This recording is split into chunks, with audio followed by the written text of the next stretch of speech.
안녕하십니까. 저는 유럽인문아카데미 대표 윤형식입니다. 오늘 이 자리는 유럽인문아카데미가 기획한 유인하의 동서문답의 세 번째 자리입니다. 유럽인문아카데미는 우리의 삶과 사회를 성찰하고 더 나은 삶을 모색하는 노력의 일환으로 함께 모여서 유럽 인문학을 공부하는 곳입니다. 오늘 준비한 유인하의 동서문답은 유럽 인문학 전공학자와 동아시아 인문학 전공학자가 하나의 주제를 두고 강연하고 토론하는 프로그램입니다. 이 프로그램을 통해 저희 유인하는 동아시아와 유럽 간의 차이와 관계를 따져 물으면서 한반도에서 유럽 인문학이 갖는 의미가 무엇인지 성찰하고자 합니다. 오늘 세 번째 유인하의 동서문답에서는 20세기 독일과 한국 및 일본을 중심으로 파시즘과 문학의 연관관계를 살펴보는 자리를 마련하였습니다. 오늘 강연과 토론을 해주실 분은 파시즘 시기 독일 문학을 전공하신 배수찬 교수님과 한일 비교문학 전공자이신 심원섭 교수님입니다. 이 두 분에 대한 자세한 소개는 사회를 맡아주신 전남대학교 독일 언어문화학과 최동민 교수님께서 해주실 것입니다. 오늘 사회를 맡으신 최동민 교수님은 독일 하이델베르크 대학교에서 비상사태의 문학, 베르톨트 브레이트를 중심으로 라는 주제로 박사학위를 취득하셨고 현재 전남대학교 독일 언어문학과에 재직 중이십니다. 최 교수님은 바이마르 공화국 시기의 문학과 사상사의 전문가로서 현재 독일 현대문학과 문화연구에 매진하고 계십니다. 자, 그럼 최동민 선생님께 마이크를 넘기겠습니다.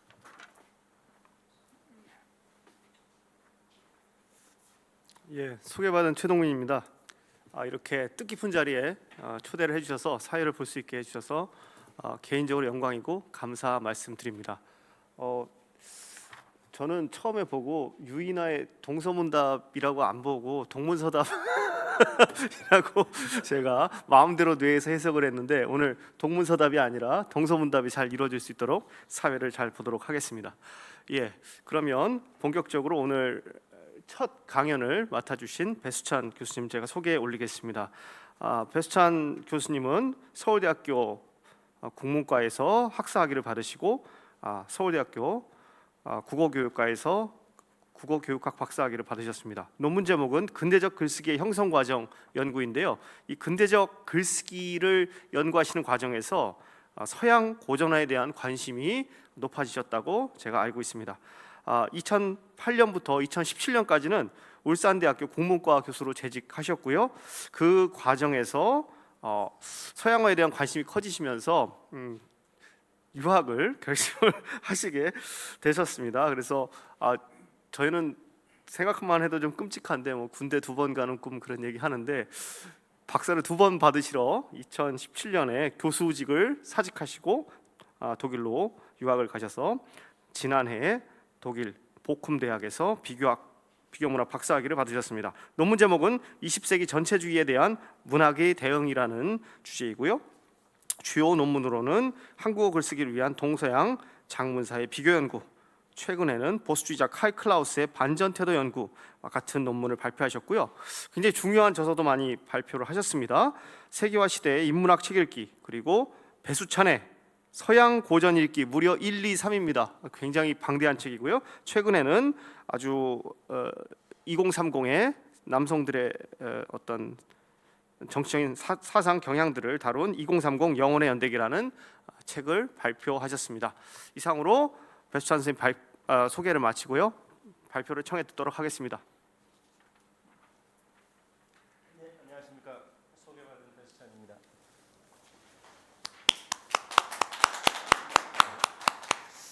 네, 오늘 이렇게 뜻깊은 자리에서 제 이야기를 할 수 있게 돼서 정말 영광이고요. 유럽인문아카데미 예전부터 제가 독일 유학할 때부터 많은 유학생들에게 좋은 영향을 끼치고 있는 단체인 걸 잘 알고 있었는데 이렇게 와서 발표까지 할 수 있게 돼서 너무 영광입니다.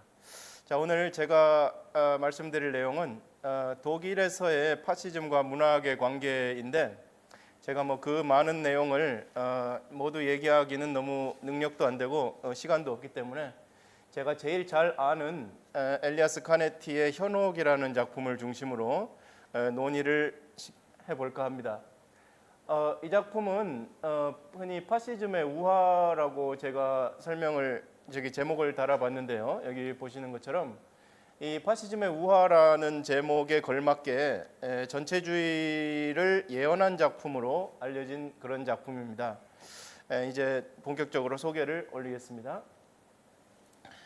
과거에 우리 독일 문학에서 파시즘과 전체주의 이런 것들의 발흥을 다룬 탐구한 작품들이 없었던 것은 아닙니다.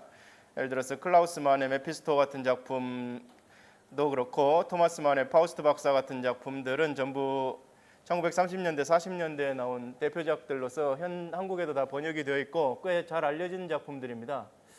그런데 이런 작품들은 나치 정권이 수립되고 난 다음에 나온 사후적인 어떤 진단이라는 면에서 좀 아쉬움이 있어서 제가 조금 그 이전의 작품들은 없는가, 그러니까 20년대 정강기 때의 분위기에서 이런 파시즘이나 나치즘의 장래를 예언했다고 할 수 있는 그런 작품을 찾게 됐습니다. 그래서 그것을 저의 박사 논문 테마로 잡았고요. 그것이 바로 그 엘리아스 카네티의 현혹이라는 작품입니다. 이 작품은 1935년에 나온 것으로 되어 있지만은 이미 탈고는 1931년에 카네티가 다 했었습니다. 그래서 나중에 아주 후대 평가입니다만은 전체주의의 예언서라는 평가를 받았었고요. 이 작품이 이제 50년 후에 노벨 문학상을 받습니다. 그때 노벨위원회에서 뭐라고 얘기했냐면 우리 내부의 대중인간이 초래하는 위협에 대한 광범위하고 유일한 은유다라고 이렇게 표현을 했습니다. 거의 극찬을 했던 거죠. 그렇지만 뭐 이 작품이 당연히 뭐 정치적 사건으로서의 전체주의를 예언한 것은 아니었습니다. 다만 그 분위기와 그런 정조들을 잘 파악했고 일종의 우화를 만들어내서 오늘날 우리들이 읽기에 참 의미 있는 그런 작품을 창조했고, 아까 말씀드렸던 것처럼 사후적 진단은 아니었기 때문에 제가 오늘 소개를 드리고자 합니다. 그 이전에 먼저 독일의 이제 전체주의의 전조 현상을 감지한 여러 작가들에 대해서 잠깐 설명을 드리겠는데요. 일단 전체주의의 전조 현상은 일단 대중들이 이제 화난 성난 대중들이 이제 체제를 무너뜨리는 것인데, 그리고 새로운 세계관을 바탕으로 해서 그런 것들은 이미 여러 가지 원인들이 학계에서 제기가 돼 있었습니다. 예를 들어 1차 세계 대전으로 통해서 독일에서 이제 인플레이션과 함께 이제 계급 붕괴가 일어났고요. 한나 아렌트가 잘 설명했듯이, 그리고 절망한 군중들이 엄청나게 형성이 되면서 그들이 이제 이상 심리에 빠지게 되었습니다. 그것들이 이제 20년대부터 문학의 소재로 빈번하게 사용이 되었는데, 제가 세 분을 소개를 하려고 합니다. 첫 번째로 이제 한국에 많이 알려지지 않은 작가인데 칼 크라우스라는 분이 계십니다. 이분이 이제 인류 최후의 날들이라는 거대한 드라마를 창작을 하셨는데, 여기에 보면 이제 1차 대전에서 벌어졌던 온갖 참상들과 인류의 타락을 수백 개의 장면으로 표현하고 있는 그런 작품입니다. 그리고 이분이 이제 이 과정에서 세계대전과 자본주의의 관계를 간파했던, 오늘날 말하면 그 군산복합체의 원형이라고 할 수 있는 것을 간파했고요. 이분이 또 정작 좌파도 아니고 보수주의자였습니다. 그렇기 때문에 더욱 주목이 된다고 볼 수 있고요. 그다음에 또 오늘날 상당히 많이 알려진 발터 베냐민도 마찬가지로 이분은 아주 문학 작품보다 이제 이론적 통찰이 탁월하신 분인데, 이분이 이제 세계 전쟁과 관련해서 파시즘의 관련을 설명했습니다. 뭐라고 하셨냐면, 세계 전쟁은 소유 관계를 유지한 채로 계급 갈등을 해소하는 유일한 길이며 이것이 파시즘의 본질임을 고발하셨습니다. 기술 복제 시대의 예술 작품 부록에 아주 탁월한 논문이 있고, 그리고 독일 파시즘의 이론들에도 이런 이야기를 베냐민이 했었습니다. 마침 오늘 청중석 혹은 사회자석에 이 번역하신 두 선생님들이 계셔서 정말 아주 정말 대단한 영광으로 생각하고 있습니다. 칼 크라우스는 이렇게 생기신 분입니다. 전형적인 빈의 멋쟁이고 나비 넥타이가 어울리는 정말 언어 미학의 왕 같은 분인데, 이분이 이런 언어 미학을 버리고 문학과 전쟁 그리고 파시즘의 관련에 대한 선구적인 통찰을 주셨다고 볼 수가 있습니다. 물론 이분이 파시즘을 직접 얘기하신 건 아니고 그 세계 대전과 인간성의 파괴 문제를 본격적으로 이야기를 하셨습니다. 그리고 이분이 강렬한 영향을 받은 게 여러분들 잘 아시는 발터 베냐민입니다. 발터 베냐민이 칼 크라우스라는 상당히 긴 논문을 작성했었는데요. 그 논문도 역시 최성만 선생님께서 다 번역을 해주셨고, 이 발터 베냐민의 칼 크라우스를 읽으면서 제 논문도 발전을 했었습니다. 그리고 이 발터 베냐민이 아까 말씀드렸듯이 세계 전쟁과 그 파시즘의 관계를 너무나 정말 전율이 일어날 정도의 통찰로 보여줬던 분이죠. 그리고 제가 오늘 주로 말씀드릴 분은 한국에서 잘 알려지지 않은, 이미 다 소개가 됐으나 독서 시장에서 좀 외면을 받은 편인데, 이분이 이제 엘리아스 카네티라는 분입니다. 이분이 이제 1905년에 태어나셔서 94년에 돌아가셨는데, 이분의 현혹이라는 작품을 저는 파시즘의 우화로 써보고 말씀을 드리려는 것입니다. 자, 그다음에 파시즘이 무엇인지 다음에 발표하실 심원섭 선생님께서도 잘 말씀해 주시겠지만, 저는 이 파시즘이라는 개념 자체를 상당히 예전부터 이제 성가시다는 느낌이 들 정도로 이해하기가 곤란했습니다. 여기 지금 로버트 팍스턴이 이제 번역한 책에 정확하게 규정이 되어 있습니다만은, 일단 저는 제 규정을 좀 이용해 보고 싶습니다. 일단 파시즘에서 많이 지적하는 부분이 이제 폭력성과 대중성 그리고 반공 성향 그리고 이제 극우성을 얘기하는데, 저는 이제 사회주의에 대한 거부, 즉 좌파에 대한 혐오가 상당히 중요한 그 하나의 그 특질이라고 생각을 합니다. 그래서 이렇게 일단 정의를 해 보았고요.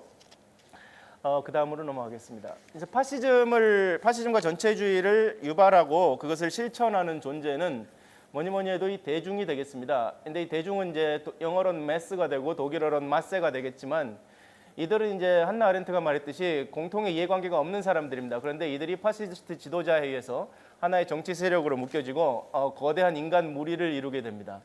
사실 대중이 19세기에는 하면도 파시즘이 없었기 때문에 대중이 등장한 건 19세기고, 파시즘적인 지도자가 생기면서 20세기에 이제 파시즘이 형성된다고 볼 수 있는데요.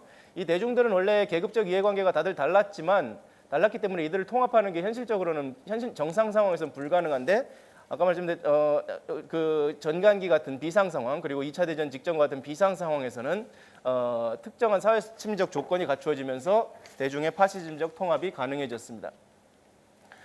즉 자본주의도 싫고 좌파도 싫은 자들의, 그런 사람들의 유일한 정치적 선택지로서 파시즘을 주목할 필요가 있습니다. 이 부분은 뭐 잘 알려진 얘기이기 때문에 일단 넘어가도록 하겠습니다. 그 다음에 파시즘 하면은 역시 세계 전쟁을 그 배경으로서 이야기하지 않을 수가 없는데요. 이 세계 전쟁이라는 것은 이 세계 전쟁이라는 것은 그 소부르주아 계급과 노동자 계급의 과거의 적대를 완전히 해소하게 되고 완벽한 대중, 그러니까 하나의 대중으로 형성이 됩니다. 되는 계기가 됩니다. 이것이 이제 부정적인 국민 통합과 파시즘 대중을 형성하게 된다고 말할 수가 있습니다. 특히 전쟁은 계급 투쟁 동력을 당연히 떨어뜨리고 군수 산업을 발달시키기 때문에 자본가들도 지지하고 노동자들도 반대할 수 없는 상황에 놓이는 거죠. 이런 사회성원 모두가 전쟁을 지지하는 이런 사태가 인류 최악의 치명적 파국을 초래했던 것입니다. 그래서 20세기 세계 전쟁, 즉 1차 세계 대전의 본질을 발터 베냐민이 이렇게 말씀을 하셨습니다. 이 발터 베냐민 얘기 조금 이따 하고요. 20세기 세계 전쟁의 본질은 전대미문의 파괴력을 지닌 새로운 장르의 전쟁이라고 말할 수가 있고, 대량 사륙기계가 전면적으로 이용된 최초의 전쟁이라고 볼 수 있습니다. 그래서 이 첨단 무기라는 이름의 사륙기계들이 인류라는 생물의 종 자체의 가치를 저하시키는 수준으로 크게 발달했고, 그래서 발터 베냐민은 이런 제국주의 세계 전쟁을 기술의 반란, 심지어 기계들의 노예 반란이라는 표현을 하면서 강하게 그 본질을 파악해냈던 것이죠. 그래서 베냐민의 언급을 한번 우리가 읽어보면 이런 얘기를 하셨습니다.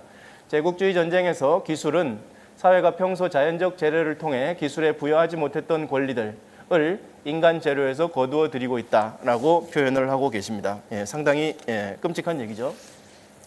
자, 그 다음으로 넘어가겠습니다.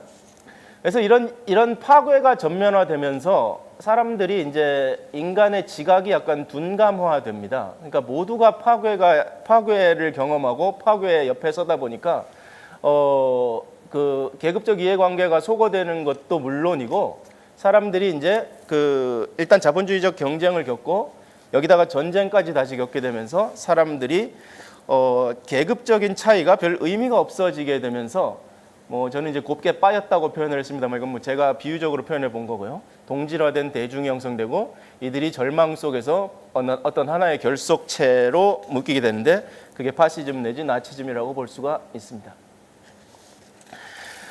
저희 주제는 이번에 문학이기 때문에 이것을 이제 좀 여기까지는 잘 알려진 사회과학적 얘기에 가깝고요. 문학과 관련해서 이런 문제들을 어떻게 사람들이 파악했느냐, 문학가들이 아까 말씀드렸듯이 칼 크라우스와 발터 베냐민과 그리고 엘리아스 카네티 세 분을 저는 중심으로 보고 있는데 파시즘과 관련된 문학 창작을 하신 분은 이제 엘리아스 카네티만 하셨죠. 물론 뭐 다른 분들도 파시즘에 관련된 얘기를 하셨지만 저는 여기서 이분만 다루기 때문에 말씀을 드리는 것입니다.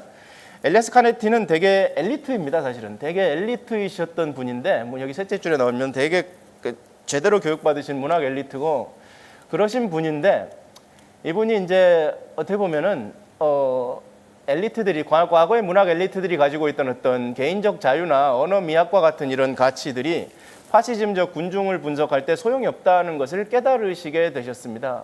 그래가지고 좀 학문이 넓어졌죠. 그러니까 파시즘적인 이런 대중을 분석하기 위해서는 사회과학을 넘어서야 된다.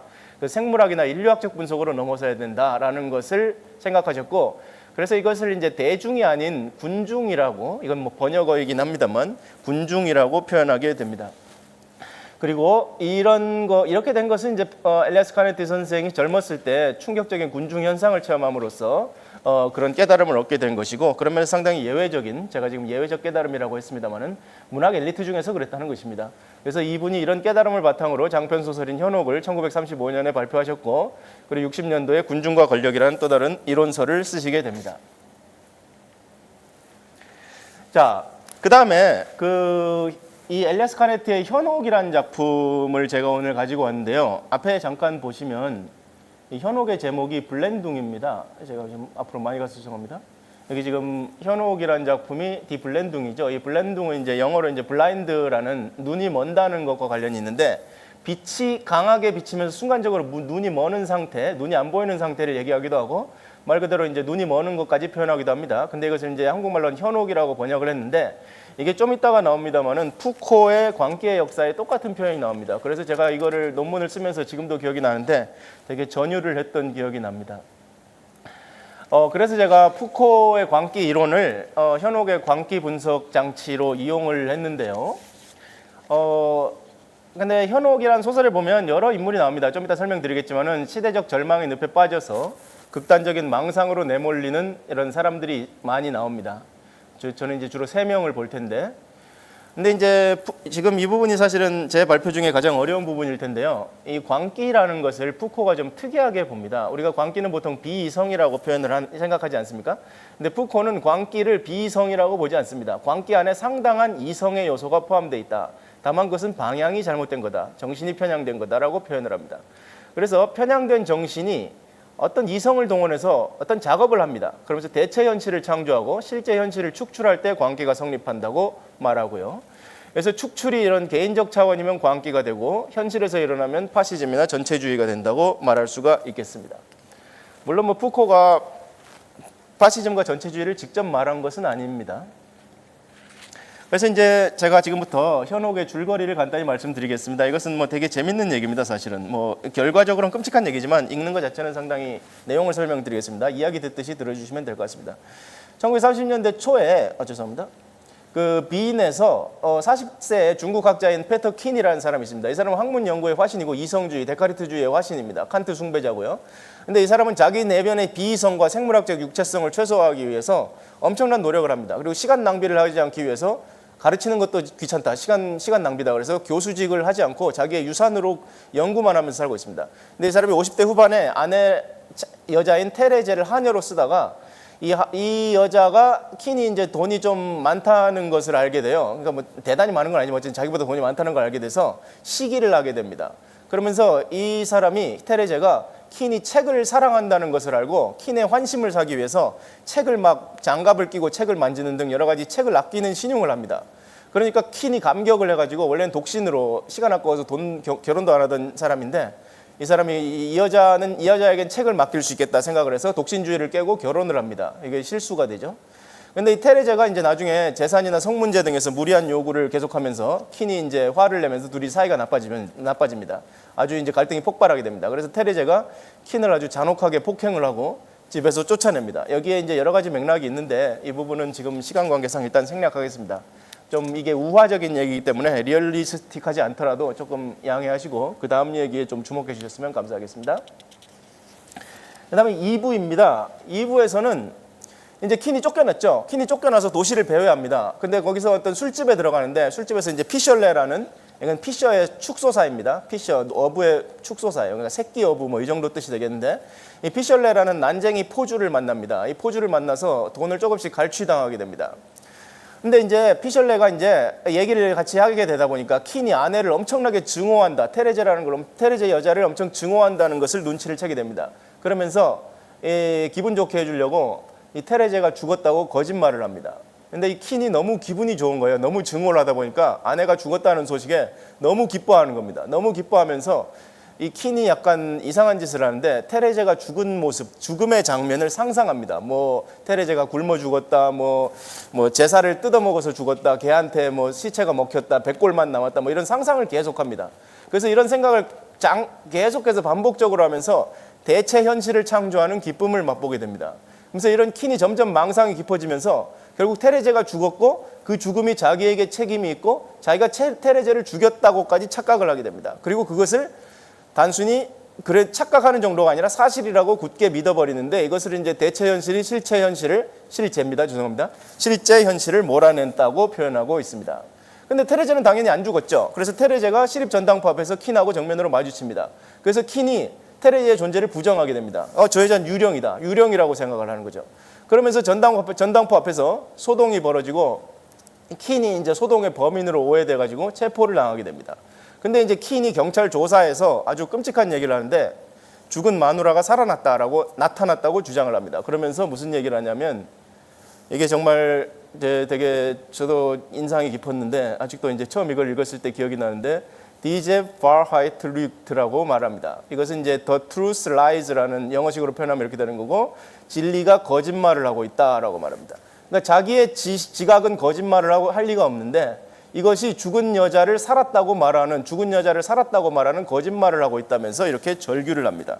이게 이성의 이제 몰락을 나타내는 어떤 상징이라고 볼 수 있는데요. 이성주의에. 그래서 피셜레가 이제 토란을 틈타서 달아나고 나중에 결국 살해가 됩니다. 뭐 이 얘기는 중요하지 않습니다. 자, 얘기가 많아서 좀 복잡했는데 3부로 넘어가겠습니다. 이렇게 해서 킨은 이제 오해가 풀리고 집으로 돌아옵니다. 근데 이번에는 테레제가 그 아내가 이제 옆집 이웃하고 한패가 돼가지고 집에 들어오는 것을 막습니다. 그러니까 이제 동생인 게오르크 킨, 조르주라고도 읽습니다. 프랑스 말로 조르주 킨을 찾아와가지고 사태를 정리를 해주고 동생도 떠나고 이제 혼자 집에 남은 페터 킨이 테레제의 죽음 망상을 계속합니다. 그러면서 자기가 테레제를 죽였다고 확신을 하게 되죠. 그러면서 집안에서 그녀가 죽었을 거라고 상상을 하니까 그녀가 죽은 환상에 젖습니다. 그래서 환상에 젖으면서 망상을 하다가 그 바닥에 카페트에 있는 빨간 무늬를 보고 이게 테레제의 핏자국이다라고 착각을 합니다. 그러면서 그 핏자국을 지우기 위해서 바닥 카페트를 성냥으로 지지게 됩니다. 그러면서 불을 내게 되죠. 그래서 이웃 사람들이 불나고 이제 연기가 나고 하니까 구해주려고 찾아옵니다. 근데 문을 안 열어줍니다. 왜냐하면은 자기가 테레제의 살인범이고 이 밖에서 문 두드리는 사람들이 테레제 살해범인 자기를 체포하러 온 것은 완 줄로 믿고 문을 열어주지 않는 거죠. 그러면서 킨이 문 앞에 책을 쌓아놓고 문을 막은 다음에 깔깔깔 웃으면서 이제 죽는 것으로 이제 소설이 끝나거든요. 정말 기괴하죠. 예, 정말 기괴한 작품입니다. 저도 이거를 제가 이 작품으로 박사학위 논문을 썼다는 게 좀 남들 앞에서 발표를 하다 보니까 정말 믿어지지 않을 정도로 되게 충격적인데 어쨌든 이 얘기를 이제 이렇게 이해해 볼 수 있을 거라고 저는 생각합니다. 이제 킨 내면의 테레제 죽음 망상의 전개는 이렇습니다. 나는 테레제를 집안에 감금해 두었다. 그리고 유언장과 돈에 미친 테레제는 굶어 죽었을 것이다. 그녀는 제사를 뜯어먹고 백골이 되어 죽었을 것이다. 테레제는 확실히 죽었다. 테레제는 정신병원에 보내지 않아 죽게 한 책임은 나에게 있다. 나는 테레제의 죽음에 책임이 있다. 나는 테레제를 죽게 했다. 나는 테레제를 살해했다. 나는 경찰의 추적을 받고 있다. 나는 테레제가 쓰러질 때 흘린 양탄자의 피를 제거해야 한다. 그래서 불을 내고 바깥에서 문을 두드리는 사람은 나를 잡으러 왔다. 뭐 이런 피해망상에 빠져서 이렇게 죽게 되는 거죠. 근데 제가 이 끔찍한 얘기를 왜 했냐면 이게 히틀러의 유대 볼셰비즘 망상하고 구조적으로 상당히 유사하다는 것을 느꼈습니다. 제가 그래서 이거를 박사학위 논문에다가 지적을 했고 뭐 심사위원들이 딱히 지적을 많이 안 하셔서 인정이 됐다고 저는 생각을 합니다. 그래서 지금 얘기를 하고 있는데요. 킨의 테레제 죽음 망상은 나치 독일의 유대 볼셰비즘 망상과 구조적으로 상응합니다.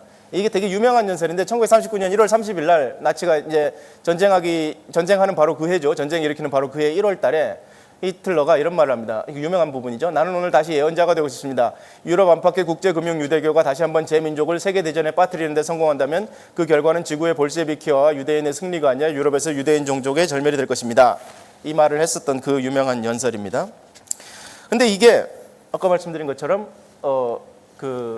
상응한다는 얘기죠. 그러니까 파시즘이 히틀러가 이제 유대 볼셰비즘 담론을 이야기한 것은 유대인을 제거하는 것은 부의 재분배를 가져다주고 볼셰비키를 제거하면 이제 좌파를 때려잡을 수 있기 때문에 자본주의의 문제를 해결하는 반공주의적인 방법으로 해결하는 그런 파시즘의 본질에 부합한다고 봅니다.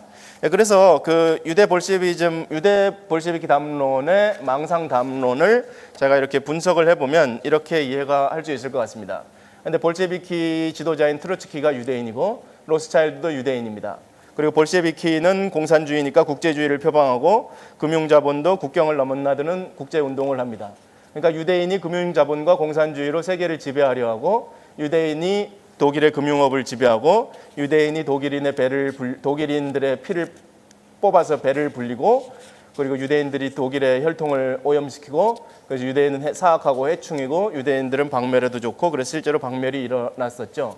그러니까 이런 부분에서 정말 아무 관계 없었던 것처럼 보였던 테레제 죽음 망상과 유대 볼셰비즘 망상이 상응하는 모습이 상당히 충격적이면서 재미라고 말하면 안 되겠지만 어쨌든 흥미로웠습니다. 그래서 이 부분을 이제 논문으로 제가 발표를 했고요. 이 부분을 설명하는 데는 푸코의 유명한 광기의 역사라는 책이 중요한 시사점을 준다고 생각합니다. 여기 미리 먼저 말씀을 드리면 여기 블라인딩이라는 말이 나오죠. 이게 이제 현옥 디 블렌둥의 그것인데 어떤 얘기인지 잠깐 말씀을 드리겠습니다. 푸코는 광기를 이건 이제 17세기 광기인데 푸코가 워낙 똑똑해가지고 뭐 시대별로 광기를 나눠서 설명하거든요. 그래서 이건 17세기 광기입니다. 미리 말씀드리면 17세기의 광기는 망상적 담론이라고 평가를 합니다. 킨도 광기에 빠졌고 히틀러도 광기에 빠졌는데 이들은 모두 망상적 담론을 개발하고 있었죠. 이것들이 푸코의 이론으로 설명 가능하다고 저는 봅니다. 예를 들어 17세기의 광기의 발생에 대해서 푸코가 이렇게 설명을 하는데요. 푸코가 이제 데카르트랑 무슨 원수가 졌는지 데카르트를 엄청 싫어하거든요. 나는 생각한다. 그러므로 나는 존재한다는 이 데카르트의 말은 인간을 구성하는 전체에서 생각이 아닌 부분이요. 근데 감정이나 정념이나 혹은 기억 상실이나 이런 부분들은 비존재로 배제하겠다는 선언이나 다름없다라고 얘기를 하고 정신은 빛이죠. 우리는 이 정도 비유는 직관적으로 받아들일 수 있을 것입니다. 정신은 빛입니다. 뭐 진리를 빛으로 많이 비유하죠. 그리고 그 빛의 구역이 이성이고 그런데 푸코가 여기서 이제 좀 처음 보기에 이해하기 어려운 얘기를 하는데 무슨 얘기냐면 광기는 뭐냐면 그 빛을 부정하는 어둠이 아니라 빛의 구역을 계속해서 응시하다가 눈이 멀어버리는 상태, 현옥의 상태, 즉 블라인딩의 상태, 독일어로는 블렌둥의 상태가 비이성이라고 표현을 합니다. 제가 사실 지금도 이 부분이 기억이 나는데 이거는 진짜 푸코를 이용하라는 신의 계시다라고 생각했습니다. 제가 디 블렌둥을 연구를 하면서 푸코의 이 구절이 나오니까 저는 그냥 우연히 이제 광기를 이해하려고 읽었는데 이거는 내 논문의 핵심적인 이론적 기반이 되어야 되겠다는 확신을 하게 됐습니다. 이 얘기를 조금 더 드리면 이 부분이 사실 조금 이해하기가 쉽지 않거든요. 그래서 제가 지금 급히 좀 추가해서 좀 글씨체가 달라졌는데 광기의 역사 잘 번역이 되어 있습니다. 이 책의 이제 404쪽에 보면은 이렇게 설명을 하십니다. 푸코가. 이거 다시 한번 말씀드리면 17세기 광기입니다. 그 이전은 아닙니다. 광기를 17세기에 이제 데카르트가 광기를 이제 만들어내거든요. 그러니까 과거에는 광기를 좀 긍정적인 요소가 그나마 있다고 봤는데 17세기에 데카르트가 나오면서 광기를 아주 몹쓸 것으로 바꾸었다고 설명을 합니다. 여기 잠깐 읽어보겠습니다. 광기가 현혹이라고 말하는 것은 광인이 이성인과 똑같이 빛을 본다고 말하는 것이지만 현혹도 빛을 봐야 나오는 거니까요. 광인은 빛을 보면서 빛만을 보면서 그리고 빛 속에서 아무것도 보지 못하면서 빛을 공백으로 어둠으로 물어본다. 광인에게 암흑은 빛을 자각하는 방식이다. 이는 광인이 어둠과 어둠의 물을 보면서 전혀 보지 않는다는 것을 의미한다. 또한 본다고 생각하면서 상상력의 환상과 수많은 어둠을 현실로 다가오도록 한다는 것을 의미한다. 그래서 정확히 진실과 빛이 근본적 관계를 맺고서 고전주의적 이성을 구성하는 것처럼 정신착란과 현혹은 광기의 본질을 이루는 관계 안에 있는 것이다. 라고 이렇게 설명을 했습니다. 얘기가 현학적인 것처럼 보이지만 핵심은 뭐냐면 결국 광기라는 것은 이성과 구별되는 것이라기보다는 이성을 너무 뚫어지게 보고 자기 자신은 이성적이지 않을 리가 없다면서 구별하려는 그런 강력한 의지, 자기는 비이성이 될 리가 없다는 그런 이성의 독단성 또한 비이성으로 될 수 있다는 것을 말하는 것 같고, 그것이 아마도 이 엘리아스 카네티의 현혹에 나오는 페터 킨에서 가장 충격적으로 나타난 게 아닌가. 저는 그런 의미에서 푸코 좀 농담을 하면 엘리아스 카네티가 소설을 쓰고 푸코가 그걸 해설한 게 아닌가, 이런 생각까지 들 정도였습니다. 자, 물론 두 사람은 만났다는 아무 증거도 없고 아마 서로 모르지 않았겠지만 관심이 없었던 것 같습니다. 그 다음에 17세기 이후 광기의 형태로서의 파시즘에 대해서 간단히 설명을 드리겠습니다. 17세기의 광기는 아까 말씀드린 그 푸코에 조금 부연하는 겁니다. 특정한 세계 구역을 과도하게 응시함으로써 발생하는 겁니다. 그러니까 이성을 너무 응시해도 광기가 된다고 보는 겁니다. 그래서 세계의 특정 부분을 편향되게 집중적으로 관찰하고 과도하게 의미 부여하는 게 광기의 시작이고, 그래서 푸코가 전 진짜 푸코의 이런 면은 좀 거북한데 푸코가 실제로 이렇게 말을 합니다. 데카르트를 이성에 과도하게 집착한 광기를 부추기는 푸닥거리의 진행자다, 이 말이 있습니다. 여러분 이거 번역에도 나와 있으니까 제가 거짓말을 하는 거 아니니까 한번 찾아보시기 바랍니다. 그리고 이성의 인간이었던 페터 킨도 히틀러와 동일한 광기에 지배당하고 있고, 파시즘의 근원에는 이러한 세계에 대한 편향된 지각과 그에 대한 절대적 집착의 산물인 광기가 있다라고 볼 수가 있습니다. 그래서 저의 작은 문학적 결론은 이런 것입니다. 광기는 우리들 각자와 무관한 곳에 존재하는 부정적 상태의 규정이라고만 볼 수 없다. 사실 16세기 이전의 광기에 대한 푸코의 설명은 상당히 아름다운 면도 있거든요. 그래서 우리는 광기의 바다 위에서 가느다란 외주를 타고 있는 나약한 존재들이다. 광기는 오류, 편향된 지각의 절대적 지속이라는 현상을 규정하는 범주이고, 이러한 오류를 저지르는 존재인 한 누구도 광기의 마수에서 벗어날 수 없다라는 것이 결론이고요. 제가 이 파시즘과 문학이라는 좀 거대한 컨셉으로 발표 지금 행사가 진행되고 있는데 너무 작품에 대해서만 얘기한 것 같아서 좀 아쉬움고 좀 송구한 생각이 듭니다만, 일단 토론 시간에 좀 보완할 수 있을 것으로 기대하면서 이 정도로만 일단 하겠습니다. 감사합니다.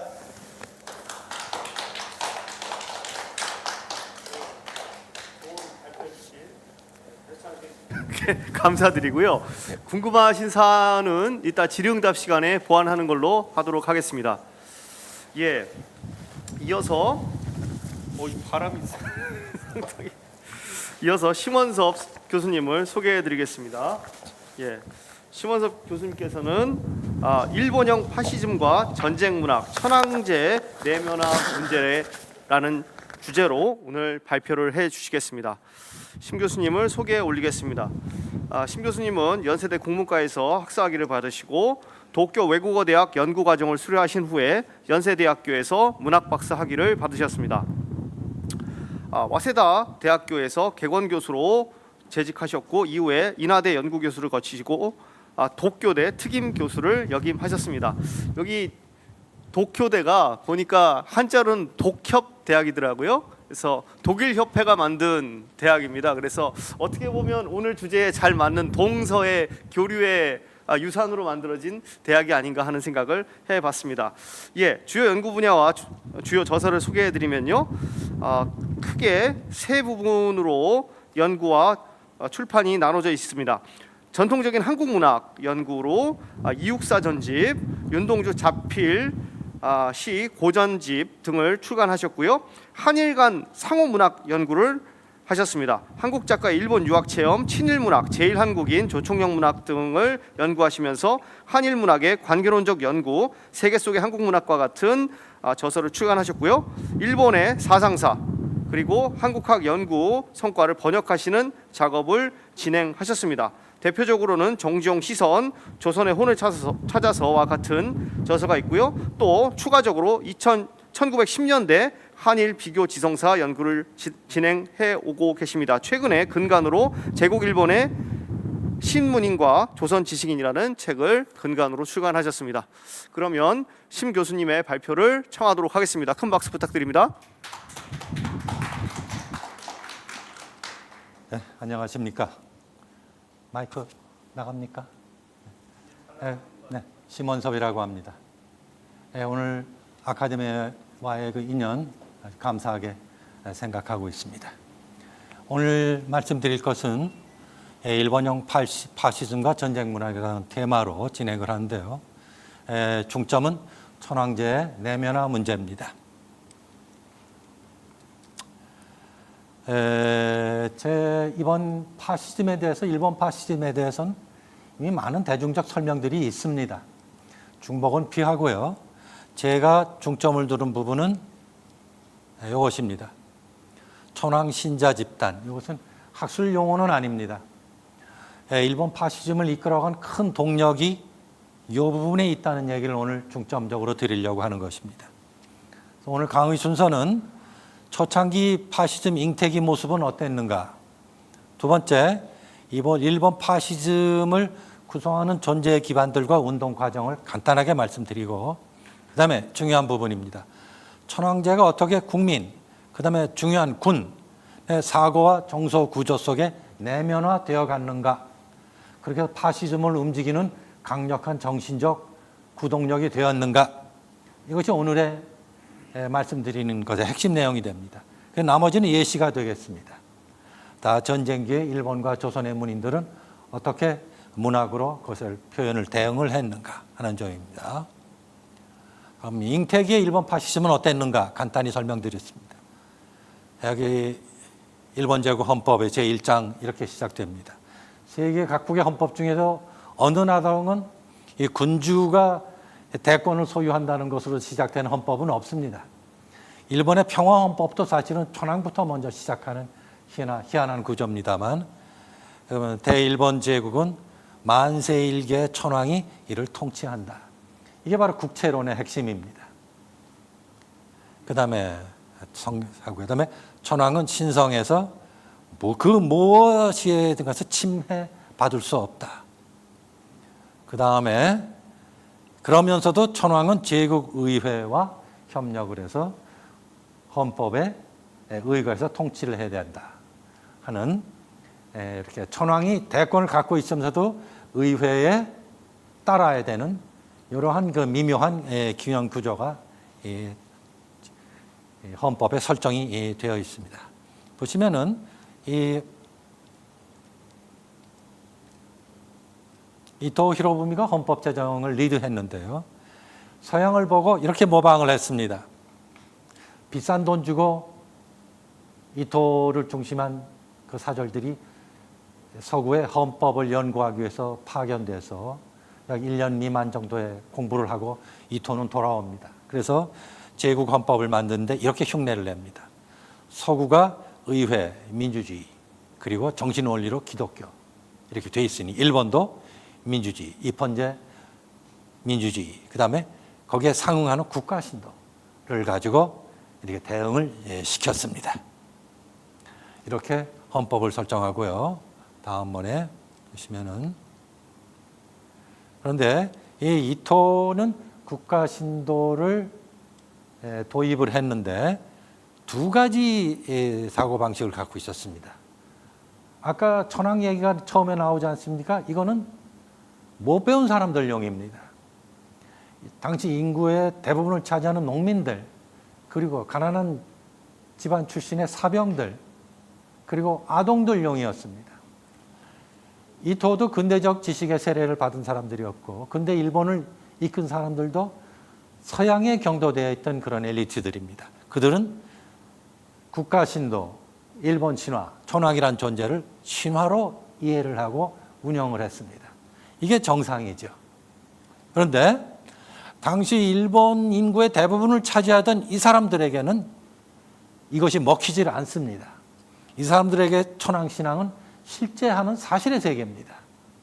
그러니까 이토가 고민해서 이것과 이것을 통합시켜서 적절히 버무린 것이 명치헌법이 된 것이죠. 그런데 일본의 역사를, 근대 역사를 보면 명치와 대정기에는 이것이 유지가 됩니다. 이것이 우위를 유지해서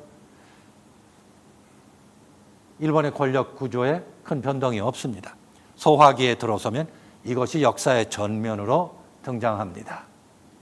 우익과 그다음에 마루야마 마사오 씨의 얘기에 의하면 무라베들과 일부 편협한 사고방식이었던 소장 군인들에 의해서 소화기가 이런 시대로 접어들게 되죠.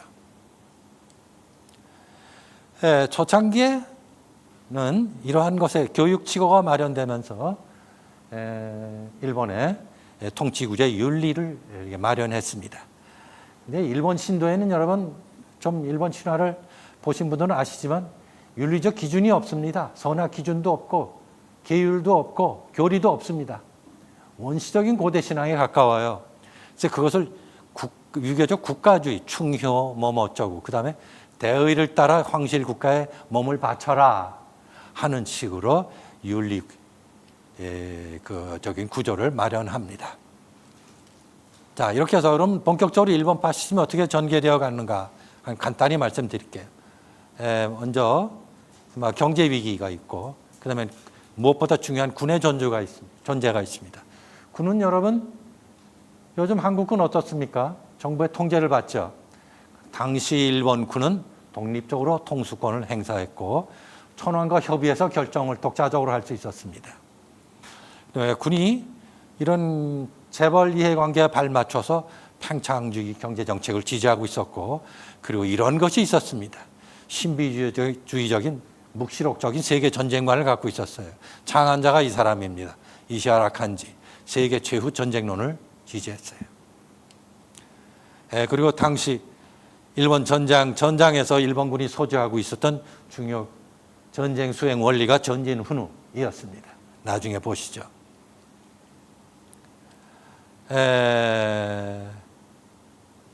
생략하고요. 여기로 가겠습니다. 여러분 일본의 서민 대중이 전쟁을 지지했습니다. 아래로부터의 움직임이 있었어요. 그다음에 연승보와 그다음에 조그마한 전쟁 특수로 인한 경제적으로 윤택해지는 것을 환호했습니다. 이들은 전통적인 천황 신자들이었습니다. 그다음에 군이 있었고 그다음에 엘리트 계급 중에도 천황 신자들이 광범위하게 존재했습니다. 이건 우리 현대인들, 한국 현대인들이 이해할 수 없는 일본만의 특수 현상이죠. 이때 천황 신앙은 어떻게 내면화되어 있었는가 하니 일본인들이 일상생활에서 마치 불교나 기독교의 수행 원리처럼 일상생활 속에서 신과 합일되는 노력을 끊임없이 거듭해야 되는 일상생활 종교로 자리까지 자림하고 있었습니다. 그리고 천황을 위해서 전사하면 나중에 천황이 직접 와서 제사를 지내줍니다. 제주가 됩니다. 천황이. 그리고 나중에 국가 수호령으로 살게 됩니다. 유가족에 대한 국가와 사회 특별 예우는 대단한 홍보와 더불어 일본 사회 내에 장중한 형태로 자리를 잡고 있었습니다.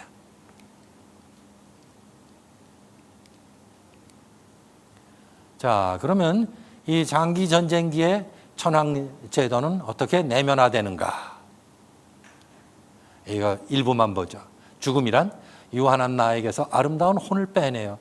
그것을 영원한 큰 생명에 융합시키는 것이다. 육체는 죽어도 영혼으로 산다. 아름답죠, 표현은. 뭔가 이것을 시대 배경을 오늘로 치면은 현대로 놓고 보면 너무 숭고한 느낌까지도 드는 그런 면모가 있습니다. 천황폐하 만세는 이렇게 미화를 했습니다. 용사들의 모든 생명과 염원을 표현한 최고의 기원이며 일본 군인만이 마음에서 바랄 수 있는 최후의 존엄한 봉창이다. 이런 이념들이 일상생활에 퍼져 있었습니다. 이것은 생략하겠습니다. 이렇게 일상 잘 내면화된 그 천황제 이데올로기가 잘 기능한 상징적인 예가 이것입니다. 제1호 옥쇄가 알류샨 열도에 있는 작은 섬에서 이루어집니다.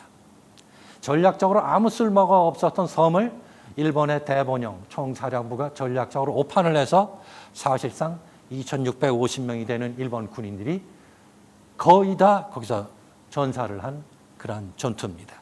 이것을 일본 국가 언론은 대대적으로 홍보를 했습니다. 옥쇄의 예로서. 사실 천황은 마지막까지 이 옥쇄 죽어가는 이 군들과 통신을 시도했습니다. 천황이 오히려 애가 타서. 네, 마지막 통신문들의 내용입니다. 위가 먼저 내용입니다. 이 통신문에서 이 야마자키 연대장이라는 사람은 이 거점을 적에게 넘긴다면 천추의 한이 될 것이다. 이건 사실 아까 보여드린 전진훈이라는 전쟁 수칙에 나와 있는 것입니다. 장병 전원이 한 덩어리로 죽음을 맞고 영원히 조국을 지킬 것을 믿는다. 맨 마지막 통신문입니다. 이제 움직일 수 있는 병력 150명. 전원 하나가 되어 돌격사할 각오다. 우리는 영원의 생명 속에 안주할 것이다. 조국의 영광을 빈다. 천황폐하 만세. 이 연대장도 엘리트입니다. 그런데 이 하급 세병과 서민 대중을 위한 이데올로 속에 자기를 묻었습니다.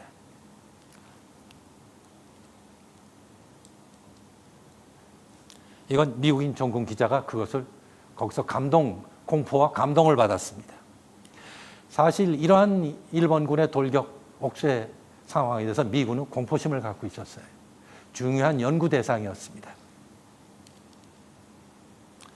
자, 그래서 사진을 보겠습니다. 43년 합동위령제 사진. 부연 설명하지 않겠습니다.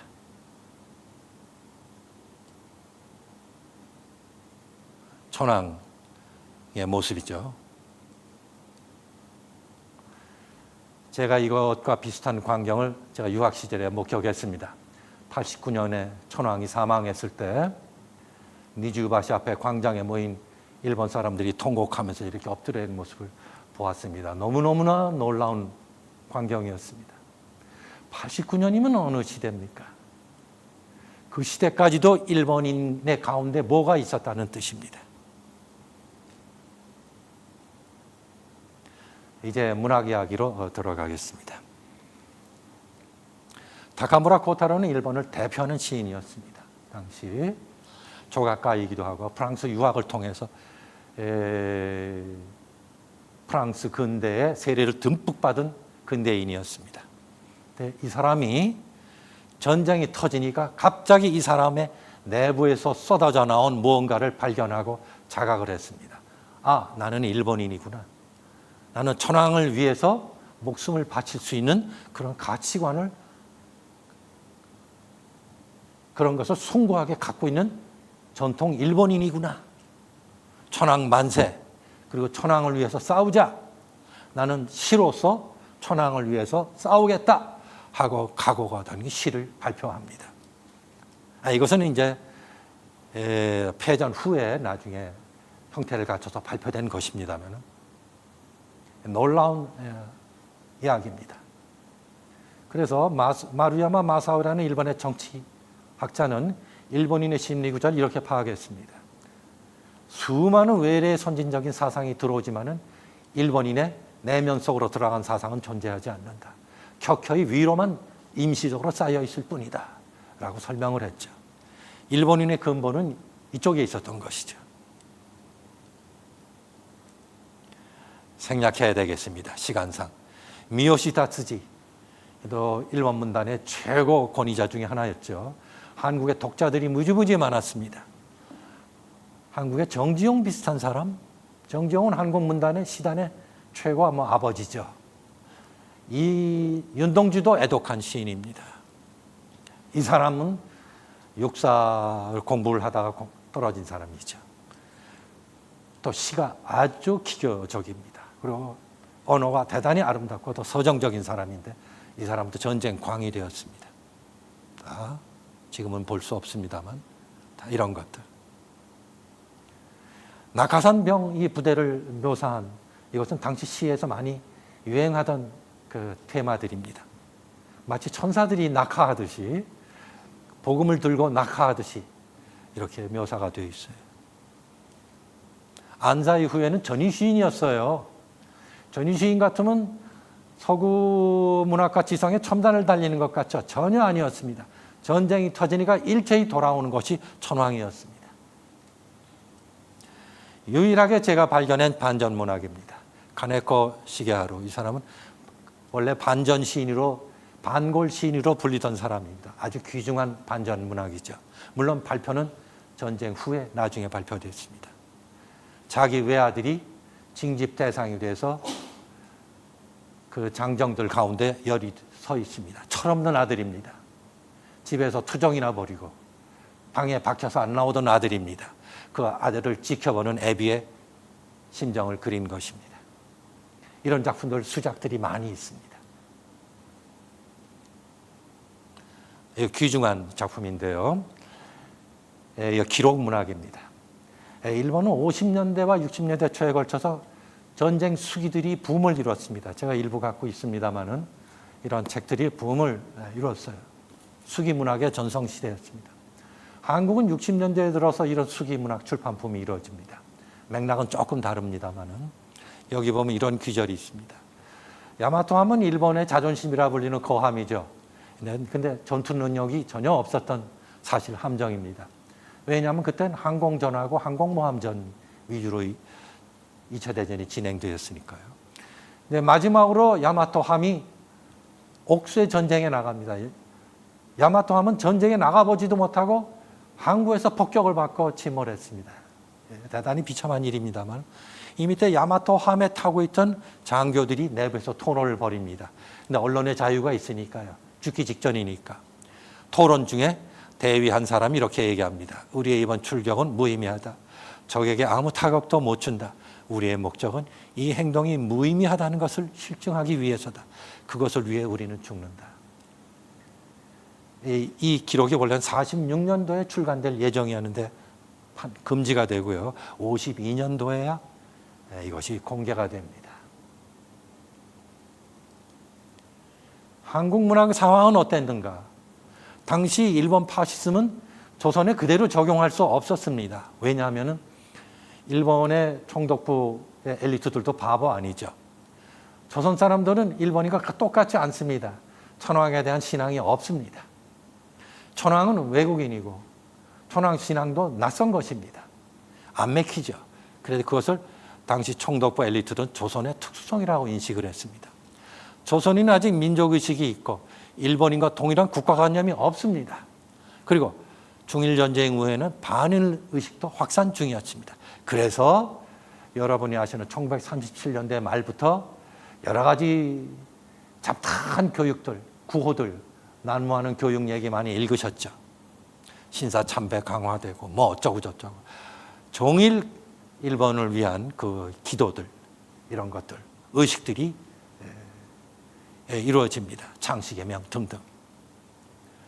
그리고 내선일체란 구호 등장합니다.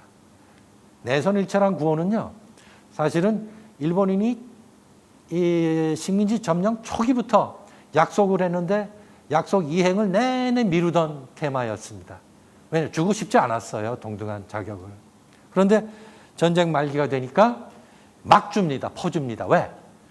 전쟁 동원이 시급했습니다. 그러니까 내선일체라고 하는 것은 전쟁을 위한 그 미끼에 불과했던 것이에요, 사실은요. 그리고 육군 특별지원병제도 모집을 했죠. 그 다음에 학도 지원병제도, 지원병제도를 유지하다 이제 진병제로 가게 됩니다. 그래서 처음에는 조선 청년들을 완전 불신했어요. 그래서 지원병을 훈련시킨 다음에 약 2개월 훈련시킨 다음에 배치를 하는데 조선 내에 있는 부대에만 배치를 했습니다. 이거 해외 배치시키면 큰일 난다. 그럼 조선 문인들은 시인들 어떻게 썼느냐? 이렇게 김옥 같은 시인들 보시면은 이거 완전 무성의한 시국시입니다. 사실 이런 시가 대부분입니다. 우리가 친일시라고 많이 비판하는데요. 실은 이렇게 무성하게 썼습니다. 그냥 구호를 몇 개 낙열하고 욕설이 난무하는 이런 시들을 썼습니다.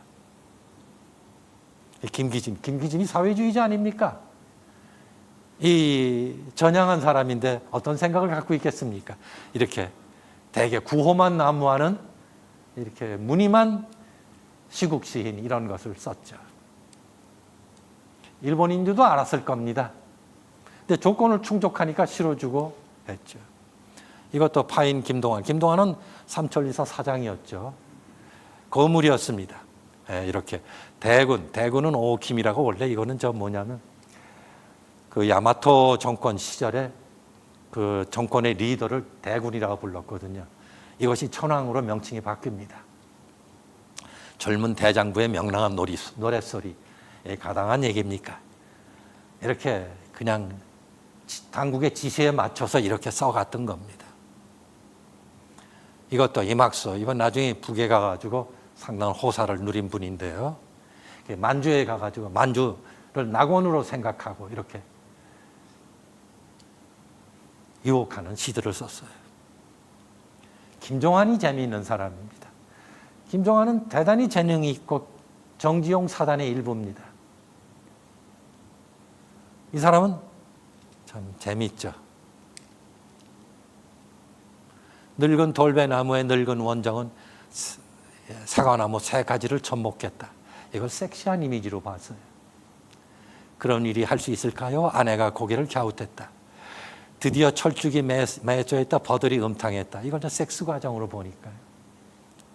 늙은 돌배나무가 창피하잖아요. 그 나이에 섹스를 했으니. 그런데 나중에 두 둘레 반에 사과나무가 되었다. 이게 뭐냐면은 한일 두 민족이 하나가 될 수 있다는 얘기를 얘기한 것이죠. 이렇게 썼어요. 이 말을 이렇게까지 써야 되는 이유는 뭐냐? 그만큼 의심이 조선민족 사이에 팽배해 있었다는 얘기죠. 항공애가 이 작품 읽어보면은 시국시 같지 않아요. 불쌍한 청년들 얘기예요. 자기 청춘 시절을 모조리 다 총 일시에 망각하고 공중에서 숨이 져야 되는 것이에요. 허공 속에서 목숨을 던져야 되는 것이에요. 나의 청춘을 공장하려. 소낙비처럼 휩쓸리는 고독을 연막처럼 과거로 흘러보내며 홀로 듣는 27세의 복음소리. 이것이 시국시인가 아닌가 애매해집니다. 조건부 시국시예요. 여기에는 쓰러져가는 청춘에 대한 애가로서의 모습이 있습니다. 물론 이것은 발표가 되었습니다만 걸러지지 않고 발표가 되었습니다. 시국시와 그 다음에 인간적인 조성 청년들의 내면의 노래, 이것이 잘 이렇게 혼용이 되어 있는 시라고 볼 수가 있어요. 이 김종환은 이 시인으로서는 아주 우수한 시인이었습니다. 이것도 그렇습니다. 볼까요? 눈이 흩날리고 있다. 이 계절이 이렇게 오목한데도 순진하게 깔깔거리고 노는 너희들, 굳이 뭐라 할 말이 있을까? 너희가 성장하는 눈 위에 꾸준히 눈이 흩날린다. 시국시이면서 시국시가 아닌 것을 같이 썼어요. 김종환은 여러분 그냥 대표적인 친일 시인으로 한국에서는 그냥 매도되는 시인입니다. 자세히 보면 이렇습니다. 한국의 친일 시인은 사실 폭력적인 논리거든요. 그렇게 해서 한국의 어떤 정서적인 어떤 부분이 그냥 좀 나태하게 게으르게 안식을 취하는 방도가 친일시 매도라는 것입니다. 이것도 무슨 전쟁시가 이렇습니까? 살구꽃 지듯이 낙하산이 내려옵니다. 이런 그다음에 이것은 조지훈의 낙화를 패러디한 것이죠. 너무나 세련된 그런 미적인 그런 시입니다. 노천명 불우한 여성이죠.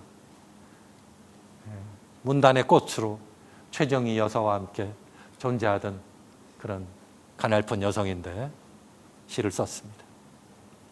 여기는 이 출정하는 그 결의를 내리기까지 그 과정을 쓴 부분인데 사실은 얼마나 출정이 어려운 것인가, 고뇌를 해야 되는가 하는 청춘의 고뇌를 오히려 여기서 노출해 버리는 이런 시가 되고 있습니다. 조선의 학도요. 이광수는 거의 광기에 깃든 광기를 가진 사람처럼 홍보를 하고 다녔죠. 이 사람은 거의 어떤 신념을 갖고 친일을 했죠. 민족 보존 논리가 있었기 때문에요. 기왕 우리가 전쟁을 피할 수 있다면 전쟁을 이용하자. 이거는 일본의 식민지가 되었던 공간에서의 많은 지식인 엘리트가 전쟁에 휩쓸리게 됐을 때 공유하고 있었던 그런 사고방식 중에 하나이기도 했습니다. 여기 보시면은 이게 주저하는 많은 청년들의 얘기가 사실은 여기에 나옵니다. 주절 지저분하게.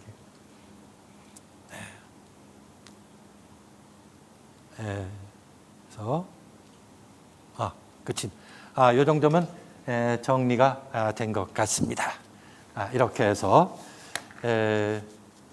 일본과 한국에 있어 파시즘 현상과 문학의 대응 현상에 대해서 간단히 말씀을 드렸습니다. 감사합니다. 예, 큰 박수 부탁드립니다. 저 질문들도 많이 있으실 것 같고요. 좀 논의해보고 싶은 부분도 꽤 있을 것 같습니다. 그 부분은 우리가 10분 휴식을 하고 4시 10분부터 계속 진행하도록 하겠습니다.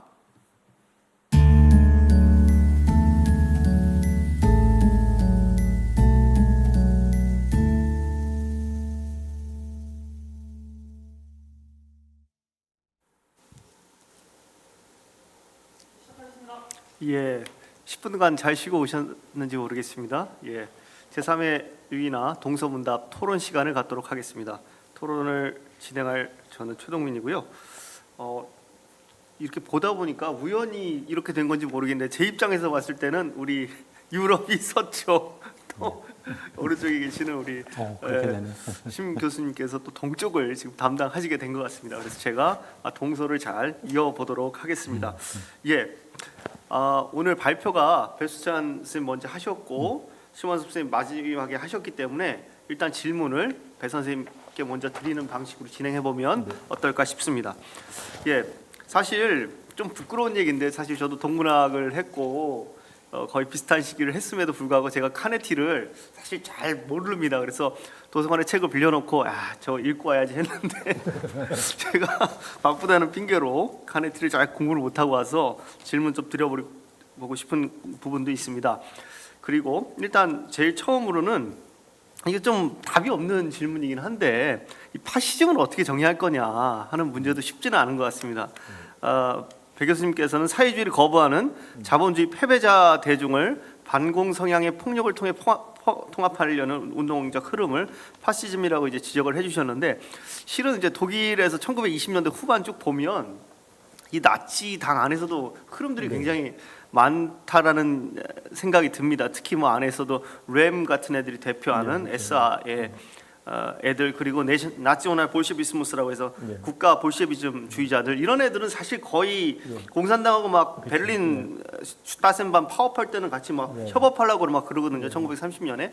그래서 이렇게 지적했을 때 그리고 무솔리니 자체도 사실 사회주의자로 시작했기 때문에 이런 부분은 어떻게 좀 봐야 될까 하는 부분에 대해서 좀 대답이 궁금합니다. 예. 다 잘 아시겠지만은 그 램이나 뭐 무솔리니나 다 좌파였죠. 그리고 뭐 괴벨스도 뭐 초기에는 당연히 그랬고요. 괴벨스가 그 20년대 은행에 취직했다가 되게 은행 사람들이 그 돈 장난치면서 사기 치는 걸 보고 자본주의에 반항하게 되는 그런 과정들은 잘 알려져 있거든요. 뭐 맞습니다. 그래서 저는 이제 그런 부분들을 다 인정을 하는데 저는 이제 뭐 파시즘을 정의하기보다는 파시즘을 뭐 완벽한 정의를 내리기보다는 제가 파시즘을 할 때 항상 너무 헷갈려서 이게 좌파도 아니고 우파도 아니고 이걸 뭐라고 해야 되나라고를 얘기를 했을 때 보통 극우라고도 얘기하지만 극우는 좀 맞지 않는 것 같고 그래가지고 일단 대중성 그리고 우파성 그리고 폭력성 이런 부분들이 이제 파시즘의 군국주의 뭐 그런 성향이 이제 파시즘의 주요 요소인데 사람들이 좌파 혐오 성향에 대해서 많이 얘기를 안 하는 것 같아서 그 부분을 좀 넣어주는 게 확실한 이해가 되지 않느냐 싶고, 오히려 무솔리니도 공산당 하다가 이제 그렇죠. 그쪽으로 갔기 때문에 공산당이 쫓겨나잖아요. 예. 그러니까 어쨌든 좌파에 대한 적대는 분명히 파시즘의 어떤 중요한 부분 중에 하나인가 아닌가라는 생각을 하고 있는 차원에서 그렇게 한번 가설적으로 얘기를 해보았습니다. 네, 뭐 그 정도로 말씀드리겠습니다. 예. 사실 아까 그 처음에 문학 작품들 얘기하시면서 네. 네.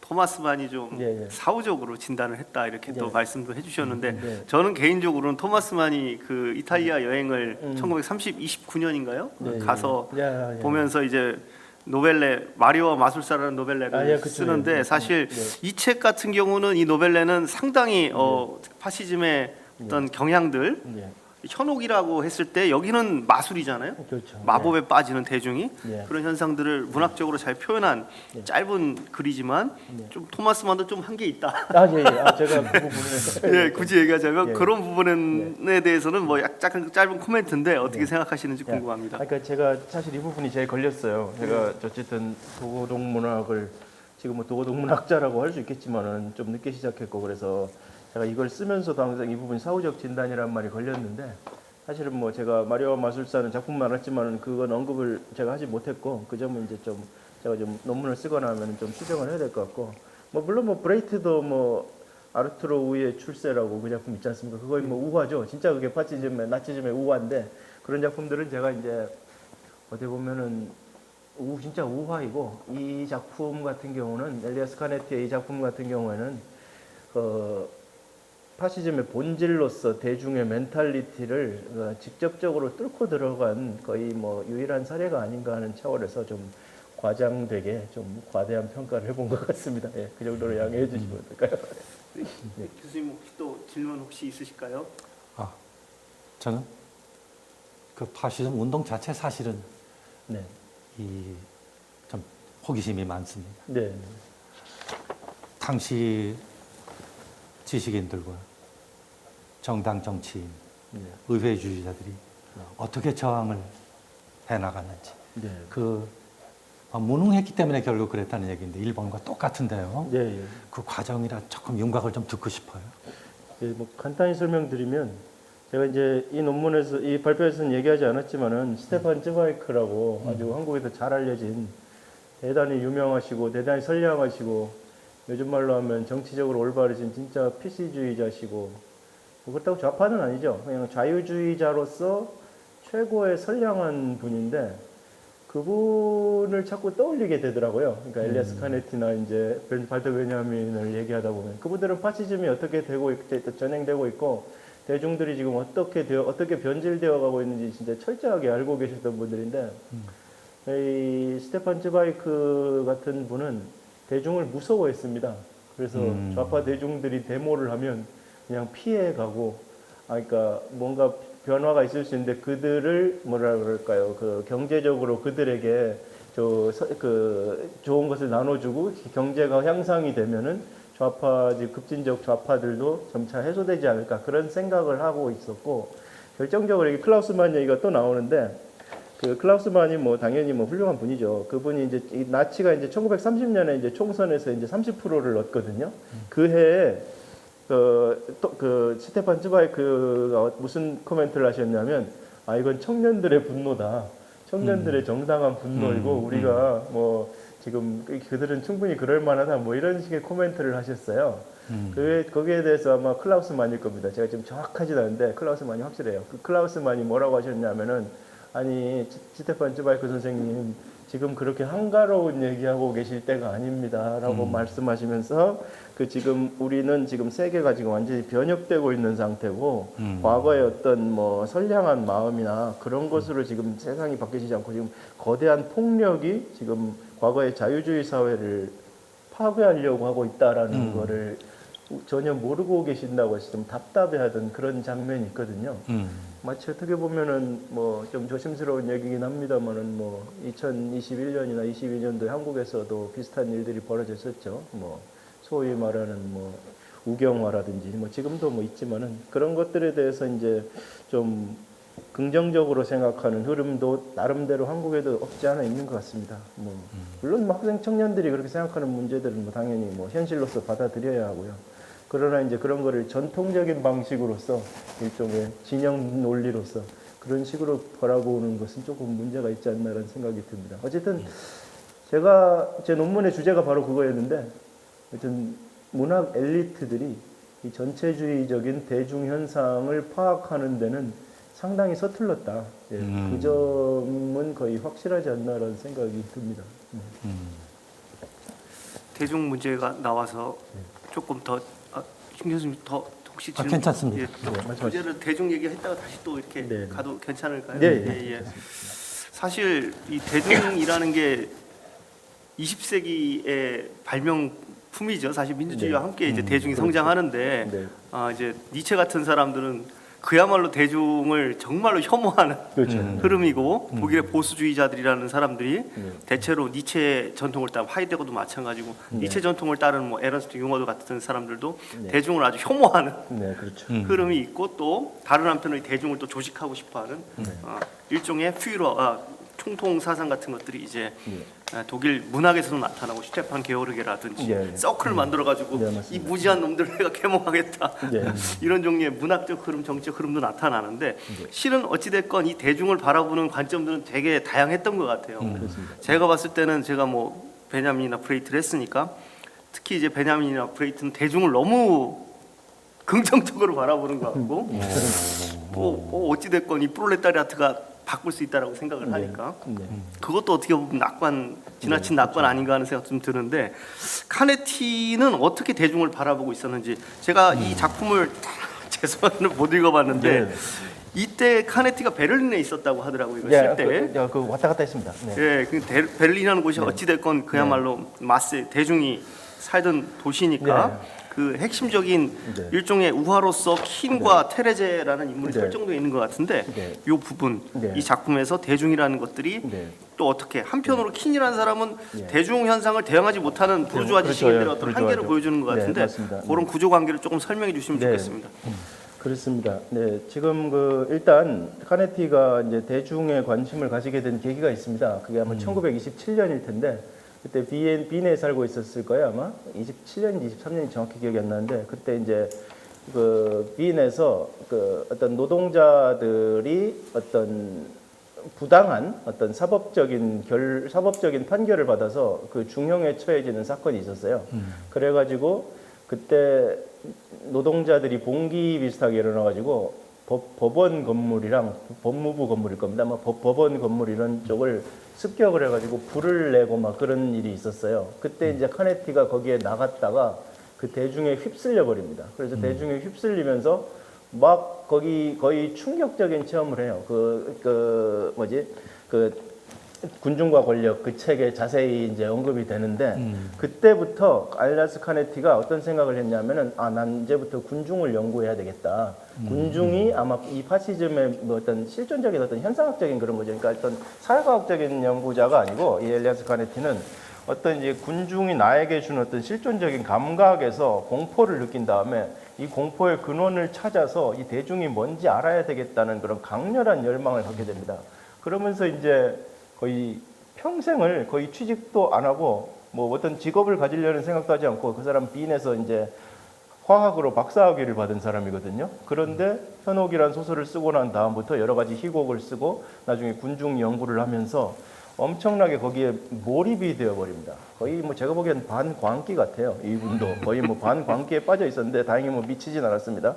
뭐 이상한 행동을 하지 않았고 심지어 뭐 노벨상을 받는 영광까지 누려서 했습니다만은 말씀에 브레이트가 나오셔서 말씀인데 이 카네티가 브레이트에 대해 언급한 부분이 있어요. 되게 짧게 언급했는데 안 좋아했습니다. 어떤 면이 있었냐면 저도 브레이트의 그런 면을 잘 몰랐는데 브레이트가 이제 젊었을 때 약간 이제 여자 문제도 좀 있고 상당히 자유분방한 삶을 살았잖아요. 좌파 인사이지만 그리고 동시에 이제 브레이트가 되게 영리하고 이렇게 재주가 워낙 많다 보니까 예를 들어서 뭐 아마 무슨 뭐 광고 같은 거 무슨 자동차 광고 같은 거에 카피를 쓰셔서 돈을 버셨는 적이 있나 봐요. 그거에 대해서 되게 엘리아스 카네티는 되게 그 당시만 해도 되게 엄숙주의적이고 약간 심지어 약간 성직자적인 이 사회를 어떤 진짜 요즘 말로 하면 진지충이거든요. 진지충 중에 상진지충이기 때문에 그런 브레이트의 모습을 받아들이지 못했어요. 그러면서 되게 브레이트를 좋지 않게 보고 아 베를린은 썩었다. 베를린은 이제 악의 소굴이다. 뭐 바빌론이란 말 하지 않습니까? 저 옛날에 바빌론 베를린이라는 그 드라마도 있었는데 독일에서 제가 재밌게 안 되는 독일어 들어가면서 열심히 자막 보면서 열심히 봤던 기억이 나는데 어쨌든 그런 분위기에 완전 휩쓸리면서 그런 악마성에 완전히 압도되어서 내가 이건 어쨌든 문학 엘리트고 난 저기에 절대 거기에 일원이 될 수 없다는 걸 카네트는 잘 알았어요. 그러나 이것이 앞으로 우리 사회와 우리 인류의 미래를 크게 위협할 것이다라는 걸 깨달았습니다. 그래서 이거를 해결하지 못하면 내 인생은 의미가 없다라고 생각하게 된 것 같아요. 그러면서 거의 광적으로 군중 연구에 빠져들었고 제가 소설을 방금 제가 소개를 드렸지만 저도 읽으면서 제가 소개를 하면서 말씀을 드렸지만 정말 끔찍하다라는 생각을 제가 다시 한번 했거든요. 예. 뭔가 좀 비범한 인물이었다. 뭐 좋은 의미에서도 나쁜 의미에서도 그런 느낌이 좀 들었습니다. 네. 대중이란 포인트는 조금 예. 이따 일본 천황제를 네, 또 네, 이야기할 때 네. 일본 또 그 네. 파시즘을 얘기할 때 사실 독일하고 동양하고 서양 제일 큰 많이 다르죠. 차이로서 네. 이따가 다시 주목이 될 것 같은데 네. 그 부분은 저희가 일단 짚어놓고 네. 일단 마지막으로 제가 배수찬 선생님 질문 드리고 네. 심 선생님께로 넘어가는 걸로 일단 하고 네. 다시 네. 한번 그 알겠습니다. 이후로는 왔다 갔다 하도록 하겠습니다. 네, 예. 그 저는 이제 그 현혹이라는 부분에 대해서 네. 푸코 이야기를 해주시면서 설명하신 부분 되게 인상 깊게 들었는데 저는 이 부분은 조금 네. 좀 차이점이 있지 않나 그런 네. 부분이 들었는데 키는 실제로 테레즈한테 이제 피해를 입었지 않습니까? 네, 네. 그리고 그런 일종의 피해로 인한 원한 감정이 네, 네. 망상으로 이어지는 부분. 네. 이라고는 생각이 들고 하는데 사실 유럽의 유대인들은 유럽인들에게 이렇게 피해를 네. 입혔다기보다는 오히려 이제 피해자이라고 네. 할 수 있는데 이런 점에서 네. 히틀러라 파시즘이 만들어냈던 네. 반유대주의 광기라는 것은 네. 조금 키니 테레즈에 대해서 하는 것과는 좀 방향성이 좀 네. 다르지 않는 부분이 있지 않나 그런 생각이 듭니다. 예, 그 세부적인 부분까지 완전히 똑같지는 않고 아까 말씀드렸듯이 이제 광기를 일종의 담론, 그죠? 그러니까 편향된 방향으로 가는 이성적 담론으로 보는 차원에서 말씀을 드리는 것이었고, 뭐 그 부분은 완전히 똑같지는 않습니다. 그리고 이제 그렇지만 이제 유대인을 분명히 이제 히틀러는 가해자로 보고 있죠. 가해자. 독일의 심지어 그 연설을 보면 독일 1차 대전이 끝난 직후에 종전 직후에 1년 동안 독일의 어린이들이 우유를 못 마셨다. 뭐 그런 얘기까지 해요. 그러면서 독일이 전부 다 유대인들이 일으킨 전쟁 때문이다 이런 얘기를 하고 있고 그런 면을 봐서 어떻게든 이제 자기에게 유리한 자기가 피해받은 요소 유대인 때문에 피해받은 요소를 찾아서 그걸로 이제 논리를 전개해 나가는 그런 솜씨가 비슷했다. 그런 면에서 상당히 유사성이 저절로 느껴졌다는 차원에서 직관적으로 말씀을 드렸던 그런 것입니다. 네. 예, 감사합니다. 네. 조금 이제 심원석 교수님한테 지금 공을 다시 한번 돌렸다가 와야 될 것 같은데요. 네. 예, 지금 대중에 대한 부분이 바로 이야기가 될 것 같습니다. 아까도 얘기했지만 유럽에서의 파시즘은 뭐 이탈리아도 마찬가지고요, 독일도 마찬가지고 대중적 성격이 굉장히 강하다고 생각합니다. 1차 세계대전이 끝나면서 봉건적인 제도가 붕괴되고 일종의 그 폐허 위에서 어떻게 보면 굉장히 반봉건적, 반엘리트적 히틀러한테도 나타나는 게 사실 반봉건주의, 반엘리트주의, 엘리트에 대한 혐오가 굉장히 강하다는 점에서 대중운동의 성격이 강한데 사실 일본은 굉장히 좀 다른 것 같아요. 그러니까 봉건적 권위의 상징이 천황인데 이 천황이 중심이 된 파시즘 체제가 일어났다는 점에서 서구 파시즘하고 성격이 좀 많이 차이가 나는 것 같습니다. 그 부분을 좀 설명해 주시면 굉장히 큰 도움이 될 것 같습니다.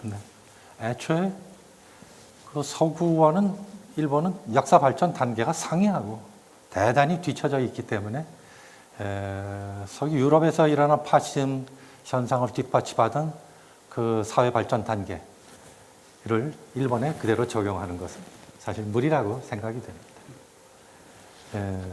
그리고 이때 지금 뭐 이미 다 말씀하셨지만은 그리고 일본형 파시즘이라는 용어를 아까 사용을 했습니다만은 그런 방식으로라도 근대 일본이 일으켰던 그 어마어마한 20세기의 그 거대한 비극들을 그 개념화해서 몰아갈 수 있는 어떤 범주가 필요한데 그것이 파시즘과 공유되는 부분은 꽤 있다고 생각돼요. 대중적인 그 정당 정치라든지 혹은 근대적인 대중운동이 성숙을 하지 못했다 하더라도 일단 그 20세기에 일어났던 그 거대한 비극을 이끌어갔던 주대했던 강력한 어떤 집단 운동의 구심이 존재했던 이상은 그것을 뭔가로 의미 규정을 할 필요가 있다고 생각되고, 그래서 다소 그 의미의 그 비틀림은 어긋남은 있지만은 파시즘이라는 그 용어로 정리를 해도 큰 문제는 없겠다고 생각을 합니다. 그 일본 파시즘의 기원 핵심 코어, 이제 뭐 우리가 서양에서는 그게 뭐 대중이라는 단어가 네. 키워드로 나왔었는데 심 교수님 발표에서는 이게 신토 사상이라는 부분이 나왔는데, 이 신토 사상의 어떤 뿌리 그리고 이런 것들이 어떻게 폭넓게 대중 전체, 저는 제일 이해가 안 되는 게, 어떻게 보면 군부 엘리트, 군인은 일본에서 상당히 엘리트잖아요. 특히 또 이제 지방에서 가난한 지역 학생들이 이제 우리도 육사를 네, 가듯이 맞습니다. 일본도 아주 엘리트들이 이제 거기 가서 활동을 했는데, 제가 보면 일본 장군들 중에서 제정신 바뀐 장군들이 거의 없었던 걸로 기억하거든요. 어떻게까지 어떻게 총체적인 사상적 지배가 가능했는지, 그런 뿌리가 이 신도 사상이 있는 건지 아니면 이것이 관철되는 과정이 좀 궁금합니다. 이 조금 신도 사상이라는 것에 대한 설명, 그리고 이것이 전 국민한테 그야말로 전방위적으로 확산될 수 있었던 그런 배경에 대해서 좀 설명을 해주시면 좋을 것 같습니다. 네. 요 근래 그것을 간단하게 설명한 어떤 저서를 본 적이 있어요. 못 가진 자들이 가지기 위해서라는 동기. 거기서 집단적 일본국 전체를 건 전쟁들이 다 그런 과정들이 아닙니까? 그렇게 간단하게 풀이한 것도 봤습니다. 중요한 동기 중에 하나라고 봅니다. 아까 제가 말씀드린 그 신비주의적 사고 방식을 가졌던 군인들이 마치 독점 자본가들과 같은 사고 방식을 갖고 있어요.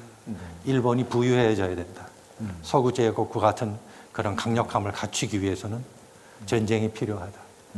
주변국들을 차례차례 복속을 해서 거대한 경제 블록을 만들어서 일본과 연합을 해서 강대한 그런 국가를 건설해 나가야 된다는 사고 방식이라든지, 이거 상당히 그런 소박한 경제적인 동기와 관련이 있어요. 보니까 그런 느낌, 이해관계가 굉장히 크고요. 그 다음에 역시 정치적 구심은 미리 그 정신적 구심은 이미 준비되어 있었다고 보는 게 맞는 것 같아요. 제가 87년, 88년 유학을 했었습니다. 그런데 그때 일본으로 건너간 그 젊은 유학생들이 호언장담들을 많이 했어요.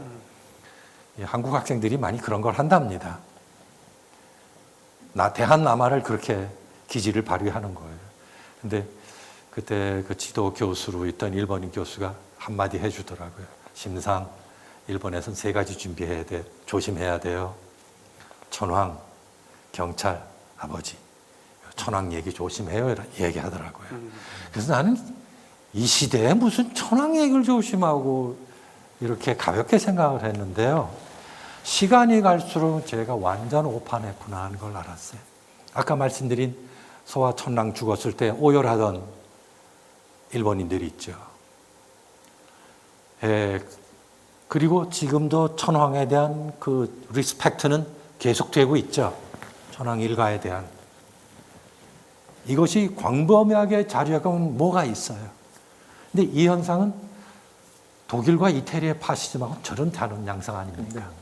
근데 어떤 의미에서는 독일과 이태리에서 벌어졌다는 것은 사회경제적인 맥락에서 그때 그 시기에 특수하게 발생되었던 만약 현상이었다고 설명할 수 있다면, 이것은 보다 뿌리가 깊고 단단하고 광범위한 저변이 형성이 되어 있었다 이미. 언제든지 뭔가 위기 상황이 되면 그 저변에서부터 어떤 커다란 에너지가 솟아올 수 있는 저장, 거대한 창고 같은 것, 지하수 같은 것, 이런 것이었나 하는 생각으로 자꾸 저는 돌아가고 있습니다. 사실 일본의 공산당이 좌절한 것 이거 아닙니까? 전향 선거는 일본 공산당 지도자들이 그 전향 선언을 할 때 바로 이 얘기하지 않았습니까? 뭘 해도 안 돼. 왜? 대중이 지지를 안 해줘. 대중은 이미 이런 기반이 돼. 예, 이상입니다. 천황제 파시즘에 대해서 우리 변사님께서도 궁금하신 부분이 이게 있을 것 제가 같은데요. 그쵸. 그러니까 이제 파시즘이라는 게 아까 말씀드렸듯이 제가 아까 지하철 타고 오면서 신문 선생님하고도 얘기를 잠깐 나눴습니다만은 그 19세기의 어떤 그런 사회사적인 어떤 강한 그 근원이 있거든요. 파시즘이라는 게 결국 이제 자본주의 파시즘이라는 건 이제 어떻게 보면 마르크스의 역사 발전 5단계설에서 이탈하는 거니까 어떻게 보면 그래서 사실 대부분의 사람들이 당황했고 그 특히 자유주의 측에서 이제 크게 충격을 받았었던 것 같고 어떻게 해야 될지 대처해야 될지 잘 몰랐던 것 같은데 아마 그게 이제 역사 발전 5단계설이라는 게 너무나 이성적인 이론이었기 때문이 아닌가라는 생각이 좀 들어요. 파시즘은 사실 파토스, 패배한 자의 파토스가 엄청난 영향을 주고 물론 자본주의도 싫지만은 좌파도 싫은 어떤 좌파의 어떤 그런 올바름에 대한 그 집착이 싫은 그런 사람들이 이제 쉽게 선택할 수 있는 대중적 그것인데 그것에 대한 그 자유주의 측의 어떤 그 방비가 약했다고 봅니다. 약했다고 보고 그러니까 일본 같은 경우는 아까 말씀드렸던 것처럼 사회사적인 기반이 되게 약해서 천황이라는 어떤 강력한 매개가 필요했다고 봐요. 파시즘이 성공하기 위해서는. 근데 아까 제가 말씀 나온 김에 좀 여쭤보고 싶은 게 생겼는데 아까 아래로부터 전쟁을 지지했다는 거. 그게 이제 첫 번째 이제 파시즘적인 그나마 대중적인 요소이고 두 번째 대중적인 요소가 아까 잠깐 얘기가 나왔습니다만 군부에서 청년 장교들이 이제 226 사건을 일으키지 않습니까? 근데 226 사건을 일으킨 것이 이제 가난한 이제 농민 동북 지방에 그러니까 많이 가지고 싶은 욕구는 있으나 가진 것이 실제로 없어서 너무 배가 아프고 뭐 울분에 빠진 그런 사람들 그것이 해당이 되는 것 같고 그다음에 아까 선생님 말씀하시면서 들었던 얘기가 가지고 싶은 자, 더 많이 가지고 싶은 자라는 그 말씀해 주신 게 되게 인상적이었는데 이게 이제 일종의 파시즘을 그러니까 나치즘의 가장 그 핵심 지지층이 소중산층이거든요. 그러니까 이제 소규모 중산층. 그러니까 많이 가지고 싶은데 많이 가질 수 없지 가지지 못해서 너무너무 열불이 끓는 사람들이거든요. 그게 에릭 프롬이 이제 그걸 많이 잘 지적을 했는데 이게 보면은 국제 관계에서 일본이란 나라가 딱 그 위치에 있었던 것 같아요. 정말 난 많이 가지고 싶은데 가질 능력도 있는 것 같은데 못 가지니까 이걸 이제 국제 관계에 뛰어들어 가지고 마치 하류 중산층처럼 행동을 한 거죠. 예. 그런 과정에서 저는 근데 아직도 천황은 그거는 뭐 일본이라는 나라의 특시한 어떤 이야기인 것 같아서 그 일본의 특유 다신교적인 그런 부분 때문인 것 같아서 천황제는 외부적으로 끼어든 어떤 그런 게 아닌가 그런 에너지적인 주입된 에너지가 아닌가 그런 생각만 하고 있습니다. 뭐 선생님 대답하셔도 말씀하시셔도 좋고 뭐 안 그러면 뭐 바로 좀 다음 정리해서 질문 부연해서 네. 한번 다시 질문을 드려도 될까요? 네, 말씀하세요. 예, 그러니까 아까 말씀하신 것들 이제 좀 경제적인 원인들 네. 짚어보자면 어찌됐건 일본이 1차 세계대전에 승전국이 됐음에도 불구하고 또 간섭군으로 또 블라디보스톡에 상륙하잖아요. 그렇죠. 엄청난 전비를 썼는데도 불구하고 사실 거의 못 얻었다라는 그런 어떤 상실감이 나중에 이제 관동군이 이제 만주로 가는 그런 경향까지도 이어지는 것도 하나 있을 것 같고요. 그리고 역시 전간기에 경제대공황이 터지면서 경제가 안 좋아지니까 이 파시즘이 군부 중심으로 조금 더 강해졌다라고 저는 알고는 있는데요. 하여간 저희가 궁금한 것은 천황제라는 게 어떻게 보면 19세기의 발명품이 아닌가. 사실 메이지를 하면서 천황을 이렇게 옹립하는 거잖아요. 그 전에도 물론 천황이라는 존재는 있었지만 그런데 이게 그렇게 짧은 시간에 국민 전체한테까지 영향을 미치는 그런 하나의 신앙 사상 체계가 됐다라는 것이 저는 좀 놀라운데 이것을 강화하는 주체가 지식인 계급이었는지 아니면 귀족, 뭐 화족계 세력인지 군부인지 아니면 이들이 일종의 어떤 연합체를 이루면서 이런 이데올로기 체제 아까 이토 얘기도 하셨는데 이런 것들이 신앙 체계가 만들어지는 과정이 조금 궁금합니다. 일단 대중들이 환영하는 것은 대중은 자기 나라가 대국이 되고 돈이 벌면 무조건 환영해요. 단순한 원리고요. 그 다음에 이 천황제가 잘 그렇게 갑자기 활성화되는 과정, 그건 제가 봐도 늘 놀랍고 신기합니다. 이렇게 거대한 에너지로 세계로 발전을 하게 되는 그 과정은 너무나 드라마틱하고 그렇습니다.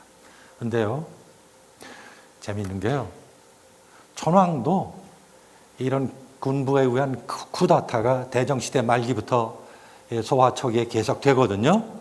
천황도 걱정을 했다고 해요. 천황 자체. 그러니까 천황도 자기가 꼭두각시 있던 걸 알고 있던 거예요. 자기도. 연기를 계속 해나가는 건데 이게 꼭 의회 정치를 부정하고 그러는 게 좋은 것만도 아닌데 등등의 의견을 갖고 있었다고 해요. 그러나 연기는 해야 되죠. 그죠? 천황도 자꾸 그러니까 그 군부가 폭주를 해 나가는 과정을 의회나 정당 정치인들이 중지를 못 시켰어요. 계속 개인적 테러가 들어오고 바로 이제 살해가 들어오니까요. 개인적 테러가 들어오고 그다음에 대중이 지지를 해. 정당 정치에 대한 대중의 이 관점 비판이 너무 나빠. 그런 상태에서 이제 들어온 점들이 있고 그다음에 또 하나 이제 자꾸 생각이 자꾸 나는데요. 이 다카무라 코타로 아까 시 예를 들었습니다. 근데 이 집안이 이 황실을 잘 가까이서 모시는 집안이었어요. 노인네들이 그리고 아버지도 그렇고 이 황실을 위해서 봉사하는 조각가였대요. 근데 그 할아버지가 그 어떤 황실과 관련된 행사를 갔는데 어린 다카무라 코타로가 앞으로 나가려니까 얘기 가지 마라 그랬대. 왜? 폐하를 가까이서 보면은 눈이 먼단다라고 그랬대. 이거 광범위하게 일찌감치 그런 신앙적 기반은 아까도 자꾸 반복되는 것 같습니다. 광범위한 기반이 이미 마련되어 있었다고 보는 것이 옳겠다는 생각이 들어요. 거기에 불을 지핀 것은 빈곤과 군부와 정당 정치의 무능과 실패와 이러한 요소들이 복합적으로 작용해 갔던 것 같습니다. 예, 시간이 조금 되고 있어서 플로어의 질문 또 인터넷에서 질문이 3개가 들어와 있습니다. 그래서 저는 짧게 마지막으로 이걸 한국하고 또 연결시켜야 되기 때문에 일본, 독일, 한국의 관계를 연결해주는 질문을 마지막으로 드리면서 마무리를 하고 플로어와 인터넷으로 넘기도록 하겠습니다. 아까 마지막에 일본의 파시즘이 영향을 미친 부분들 제한적이라고 아까 말씀을 한국 문단에 미친 영향이 굉장히 제한적이라고 말씀해 주셨는데 그럼에도 불구하고 이런 부분을 좀 질문 드려보고 싶습니다. 일본의 파시즘이 이제 한반도에 미친 영향일 텐데요. 독일 같은 경우는 가장 대표적인 인물이 이승만 정부 초대 문교부 장관을 했던 안호상 박사가 1920년대 후반에 독일에서 유학을 하면서 나치즘에 완전히 매료가 돼서 우리나라에 들어와서 그 전설의 일민주의라는 시스템, 하나의 민족, 하나의 국가, 하나의 지도자, 독일 아인폴크, 아인슈tat, 아인퓨러 이걸 그대로 우리나라에 들여와서 파시즘 국가기육관을 이렇게 이승만식이 만들었던 사례가 있는데 실은 이것은 완전히 외부 수입품이고 일본 같은 경우는 직접적으로 우리가 일본의 지배를 받으면서 파시즘의 영향을 받았을 것 같은데 일본 파시즘의 영향을 받은 어떤 한국 문인이나 지식인들이 한반도에서 향후에 미친 그런 영향 같은 것들이 있었는지 궁금합니다. 그것은 이런 주제는 친일 문학을 연구할 때 당연히 맞닥뜨리게 되는 중심 과제가 됩니다. 보통 이런 내면 구조를 이렇게 정밀하게 분석하는 논문들이 저는 본 적이 별로 없어요. 예외적으로 있기도 합니다. 있기도 하는데요. 아까도 제가 말씀드린 조선의 특수성 얘기를 했죠. 아무리 그 시국의 그 공포 때문에 폭력 때문에 협조하는 척을 해도 숨길 수 없는 부분이 있는 법. 왜냐하면 내가 천황 신앙이 없는 걸, 천황은 외국 사람인 걸, 국채가 그 너희 나라 얘기지 우리나라가 무슨 상관이 있어? 라든지 이런 어쩔 수 없는 이질감의 장벽이 양국 사이는 이제 존재하는 것입니다. 그러니까 아까도 말씀드렸습니다만 저는 여기서 진짜 자기가 천황의 적자라든지 내선 일체가 가능한다든지 혹은 국채를 완전히 인정한다든지 천황 신앙을 갖게 된다든지 하는 것은 사실상 불가능하지 않았겠는가? 그러니까 그런 어떤 국가 폭력으로 다가오는 그런 이데올로기의 강요. 여기서 제가 참 말씀드릴 게 있는데요. 저는 제 연구 분야 중에 하나는 그때 그 식민지 시대 때 일본이 이 조선의 엘리트들한테 자꾸 이데올로기 교육을 강요하는 방식에 대해서도 좀 연구를 해본 경험이 있습니다. 근데 그 방식이 대단히 나이브하고 서투르다는 것을 저는 좀 실감을 했어요. 그러니까 조선 사람들이 갖고 있는 역사적 감정이라든지 일본에 대해서 갖고 있는 특수한 여러 가지 정신적 태도라든지 감성이라든지 이런 걸 고려하지 않고 무지막지하게 강요를 해대요.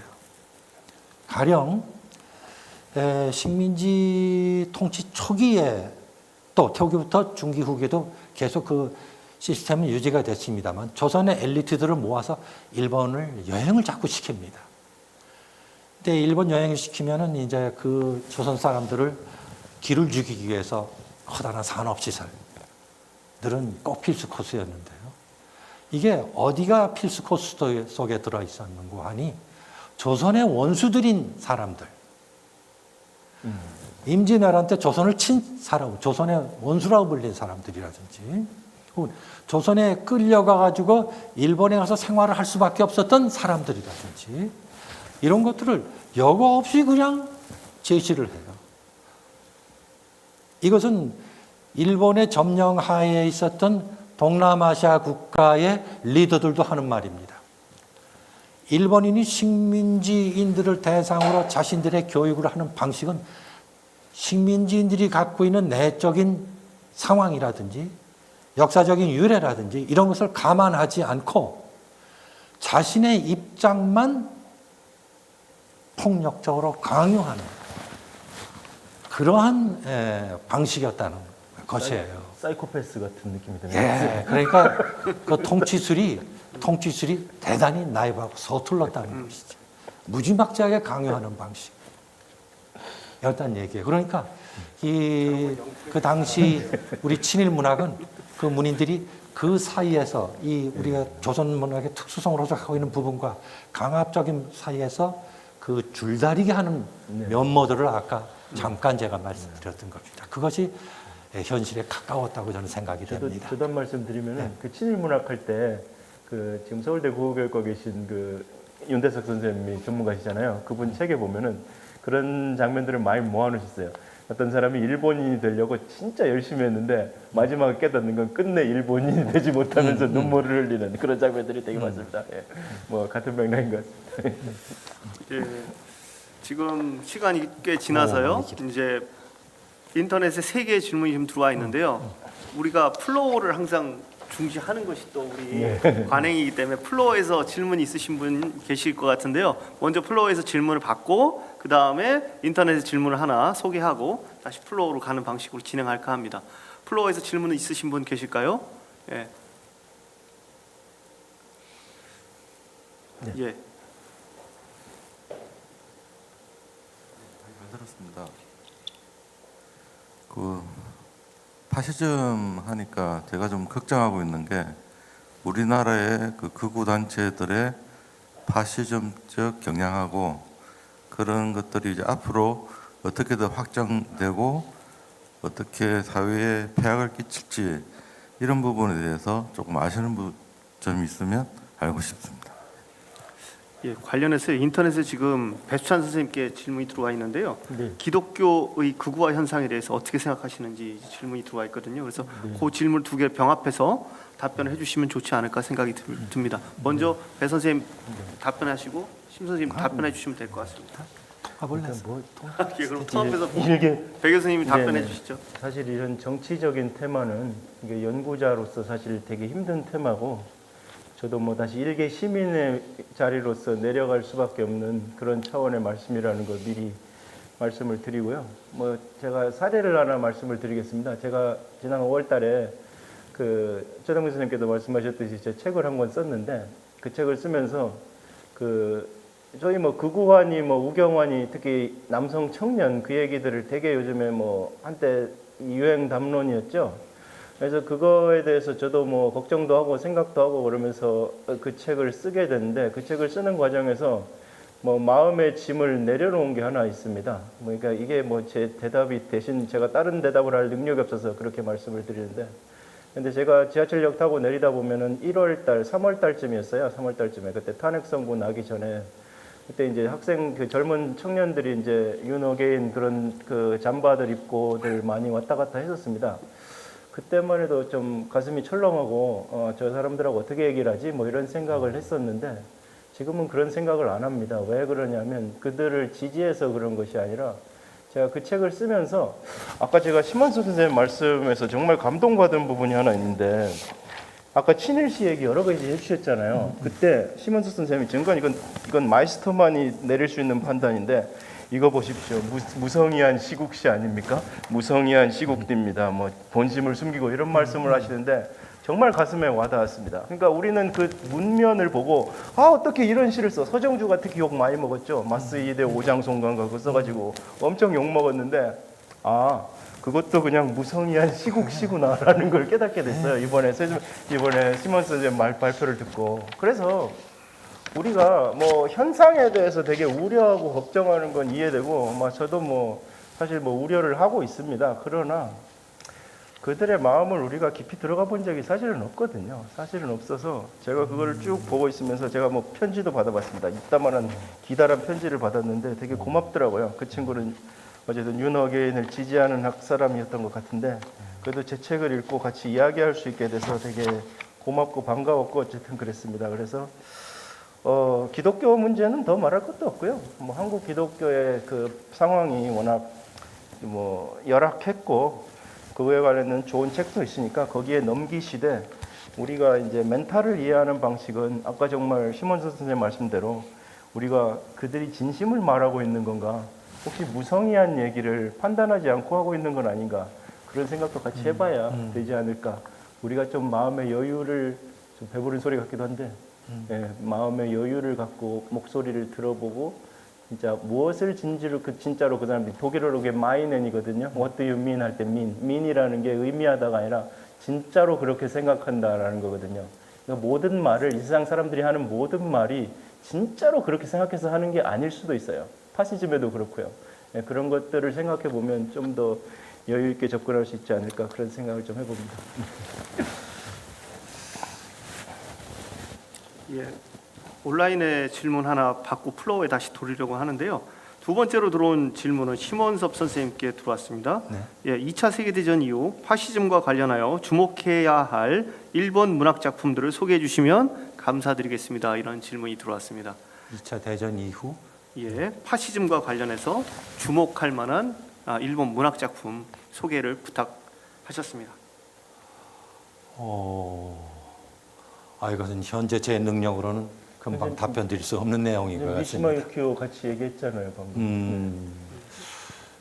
근데 이것은 좀 오래 좀 여러 개를 같이 검토해 본 뒤에 신중하게 답변을 드려야 될 상황이어서 제가 즉흥적으로 답변 드릴 수 있는 내용은 아닌 것 같습니다. 죄송합니다. 그러면 세 번째 질문도 또 심원 선생님한테 들어와 있는데요. 이 질문을 일단 받고 플로어로 다시 돌아가겠습니다. 네.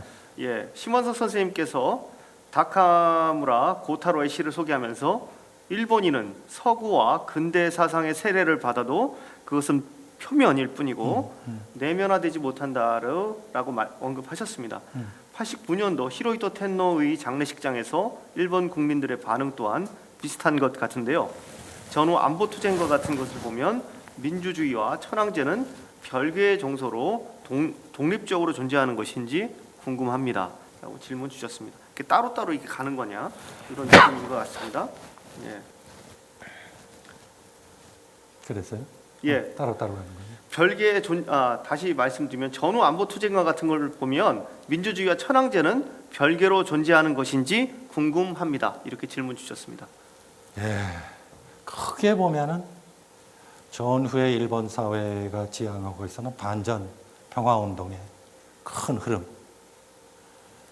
그리고 일부 남아있는 과거의 향수, 복고적인 그런 과거의 보수주의 남아있는 형태, 그리고 보수적인 정치 집단, 이것이 지금 혼재되어 있는 게 아마 현재 일본 사회의 모습이 아닌가 싶어요. 한 가지 예를 들게요.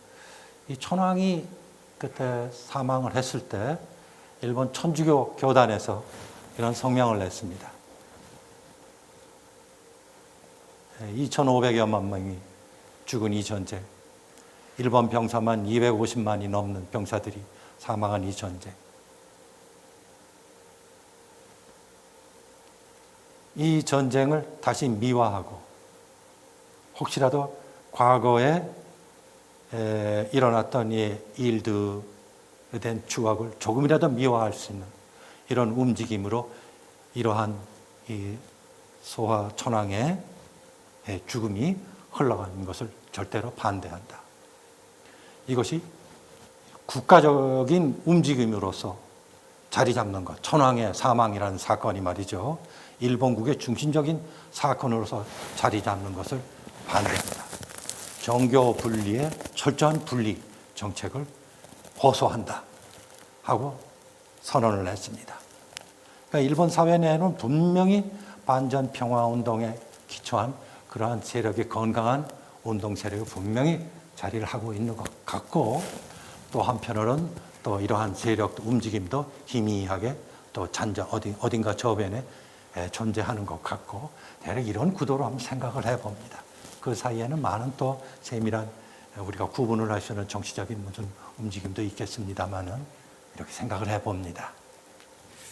플로어로 질문을 돌리기 전에 그 주제에 관련해서 저는 이제 그런 경험이 기억이 납니다. 제가 대학교 다닐 때 일본에서 시민 사회 운동 하시는 분들이 오셨어요. 딱 보니까 68 세대더라고요. 딱 40년대 후반, 뭐 50년대 초반 생이에요. 근데 그분들이 2010년대 말에 다시 오셨어요. 똑같은 분들이 오셨어. 그대로 68 세대들이 유럽에서는 세상을 바꿨고 일본에서는 세상을 바꾸지 못하고 그대로 노령화되면서 그 뒤 세대들은 거의 20대들은 거의 좀 젊은 세대들은 상당히 보수 우경화되어 있는 거 아닌가. 그러니까 그 세력들이 지금 거의 좀 일본에서는 병존하다가 지금 사라지는 거 아닌가. 저는 그런 인상도 좀 받았습니다. 그래서 그건 제 인상인데 인상 비평이라 100% 맞는지는 모르겠으나 좀 그런 느낌을 받았습니다. 심 교수님 어떻게 생각하시는지도 궁금하고 또 플로어에서 질문해 주실 게 있으시면 다시 병합해서 질문에 답변을 해주시면 어떨까 싶습니다. 예, 플로어에서 혹시 질문 또 있으실까요?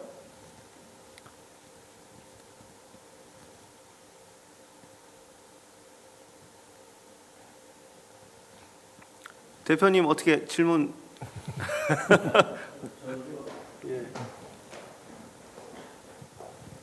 네,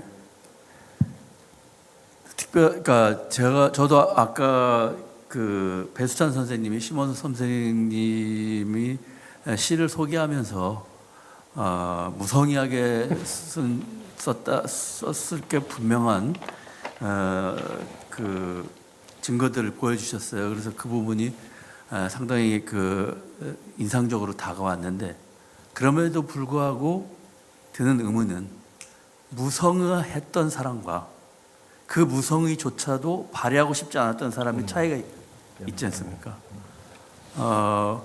그 부분에 대한 논의가 근데 우리 사회에서 활성화되지 않고 있는 이유가 무엇인가? 그러니까 아까 선생님께서 여러 우리 조선 당시 식민지 조선사의 시인들, 특히 김종환 같은 사람 같은 경우는 분명히 시적 품격이라든가 수준이라든가 이런 것을 보면 우리 현대시에서 중요한 자리를 차지하고 거기에 인정을 받아야 할 것 같은데, 그러려면 아주 본격적으로 드러내놓고 이른바 친일문학으로 분류되었던 것에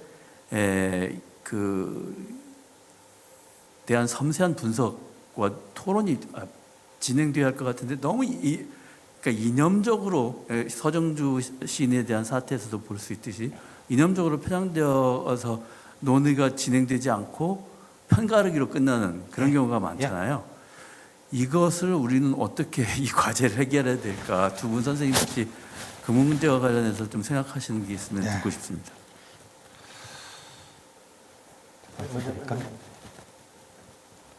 요즘 꽤 시기상으로 꽤 된 것 같습니다. 식민지의 회색지대라는 말이 학계에 등장해서 그것이 작동하고 있는지 꽤 됐습니다. 저도 그 분야를 연구하는 사람이고요. 저항과 협력만 있었던 것처럼 과거에는 얘기해 왔습니다. 식민지 시대는 모두 수탈의 시대고, 이제 그런 패러다임으로 연구가 될 시대는 지났다는 인식 내용이 식민지의 회색지대라는 말 속에 농축이 되어 있습니다. 식민지 시대라고 단순하게 재단되는 시대가 아니라는 거죠. 흑과 백으로 나누는 시대가 아니고 그 시대 그 긴 세월, 사실 36년 얘기하면 거기 저는 한 5년 좀 더 보태는 게 맞다고 생각돼요. 그런데 그다음 세대가 몇 세대가 지나고 그 속에 사람들은 시집장가가고 먹고 살아야 되고 또 돈도 벌어야 되고 출세도 해야 돼요. 식민지적 일상이 삶의 공간이 이어지는 세계였어요. 거대한 것 데서부터 미세한 부분까지. 그러니까 그러한 그 어떤 삶의 디테일들이 존재하는 속에서 벌어진 문학 현상들은 보다 더 세밀한 기준을 가지고 세밀하게 검토가 되어야 될 필요성이 있다고 생각돼요. 과거의 친일 문학은 그야말로 정치적인 재단, 편가르기, 이쪽이냐 저쪽이냐. 그러니까 문학을 연구하는 연구 목적 이외의 정치적인 어떤 목적, 그런 친일 문학의 놀이가 오고 갈 때에 그때 문단이나 문단 상황과 관련 있는 어떤 정치와 관련된 그런 정치 논리로 이루어졌다는 그 아쉬움, 안타까움 지금도 많이 갖고 있습니다. 제가 연구를 계속한다면 저는 이런 부분에 대한 연구를 계속할 것입니다. 그 시대에도 인간이 살았던 시대. 그걸 그때 친일 문학은 절대로 옹호하자는 얘기는 절대 아닙니다.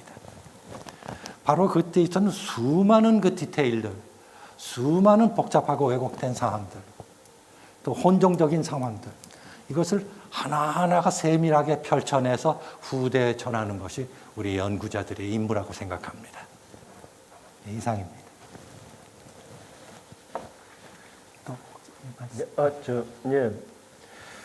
저도 뭐 똑같은 생각을 거의 했었습니다. 저도 이제 국문학 연구자였을 때 일제시대의 문학사를 한번 쓰는 것이 정말 희망이었는데 그것이 뭐 잘 되지 않았습니다만 어찌됐건 그런 생각이었고, 식민지의 회색지대라는 그 말씀에 진짜 전적으로 공감하고, 그 연구자들이 아까 대표님께서 말씀하신 것처럼 그런 시국시를 성의 없이 쓰는 사람도 있고 그렇지 않은 사람도 그나마 있지 않았느냐라는 말씀이 역시 뭐 100% 맞는 말씀이시고요. 근데 찾아보면 이태준이 안 했던 것 같은데 이태준이 유일하게 그 태평양 전사인가 뭐 그런 걸 번역을 했어요. 그래서 이런 식으로 디테일도 일단 중요하고요. 그걸 하는 사람이 나와야 됩니다. 근데 지금 요새 대학원들이 어떤 분위기인지 모르겠는데 좀 계신 연구자들만이라도 좀 이런 디테일에 시몬섭 선생님 같은 훌륭한 교수님 이런 연구 자세를 좀 배우고 좀 확산시키는 게 필요하지 않나 그런 생각이 듭니다. 네. 주제 관련해서 저도 짧게 코멘트를 하고 싶은데요. 어찌됐건 이 한국에서 이런 것들이 문제가 되는 건 독일하고 큰 차이는 역사 문제를 어떻게 정리했냐의 차원인 것 같습니다. 독일은 일단 역사 문제를 정리했기 때문에 큰 틀에서 나치 시대 문학사를 저희 지도 교수가 47년생인데 1300페이지짜리 나치 시대의 문학사를 처음으로 독일에서 지금 출간을 했는데 저도 좀 읽어보려고 합니다. 어떻게 이렇게 구분하고 있는지. 근데 어찌됐건 일본은 독일 같은 경우 역사 문제를 일단 정리했기 때문에 그런 문제들을 지금 세밀하게 볼 수 있는 가능성이 좀 더 존재하는데 우리 같은 경우는 이 역사 문제가 여전히 지금 정리가 안 되고 있는 상황이니까 한쪽에서는 매도하고 한쪽에서는 구제하려고만 하는 이런 흐름들이 아주 혼재돼서 나타나는 거 아닌가. 그래서 좀 한국 역사에 좀 비극적인 상황이라는 생각이 좀 들고요. 그렇습니다. 그래서 좀 이 문제는 쉽지 않은 문제다라는 생각이 듭니다. 예. 지금 시간이 제가 보니까요. 제가 또 학회에서 시간 준수의 마술사라고 불리고 있습니다. 제가 항상 시간을 잘 준수하는데 지금 5시 2분이 됐습니다. 지금 플로어에서 하실 분이 계신지 아니면 여기서 지금 마무리해야 되는지 시그널을 주시면 제가 그거에 따라서 진행을 하도록 하겠습니다. 혹시 또 질문이 있으실까요? 아니면 나머지 질문은 뒤풀이 자리에서 차차 편하게 이야기하는 것으로 할까요? 예, 그러면 이것으로 제 3회 유의나 동서 문답을 마무리하도록 하겠습니다. 동문서답이 안 되고 잘 동서문답이 된 것으로 오늘 마무리하겠습니다. 두 분 교수님께 큰 박수 부탁드리겠습니다. 감사합니다. 감사합니다.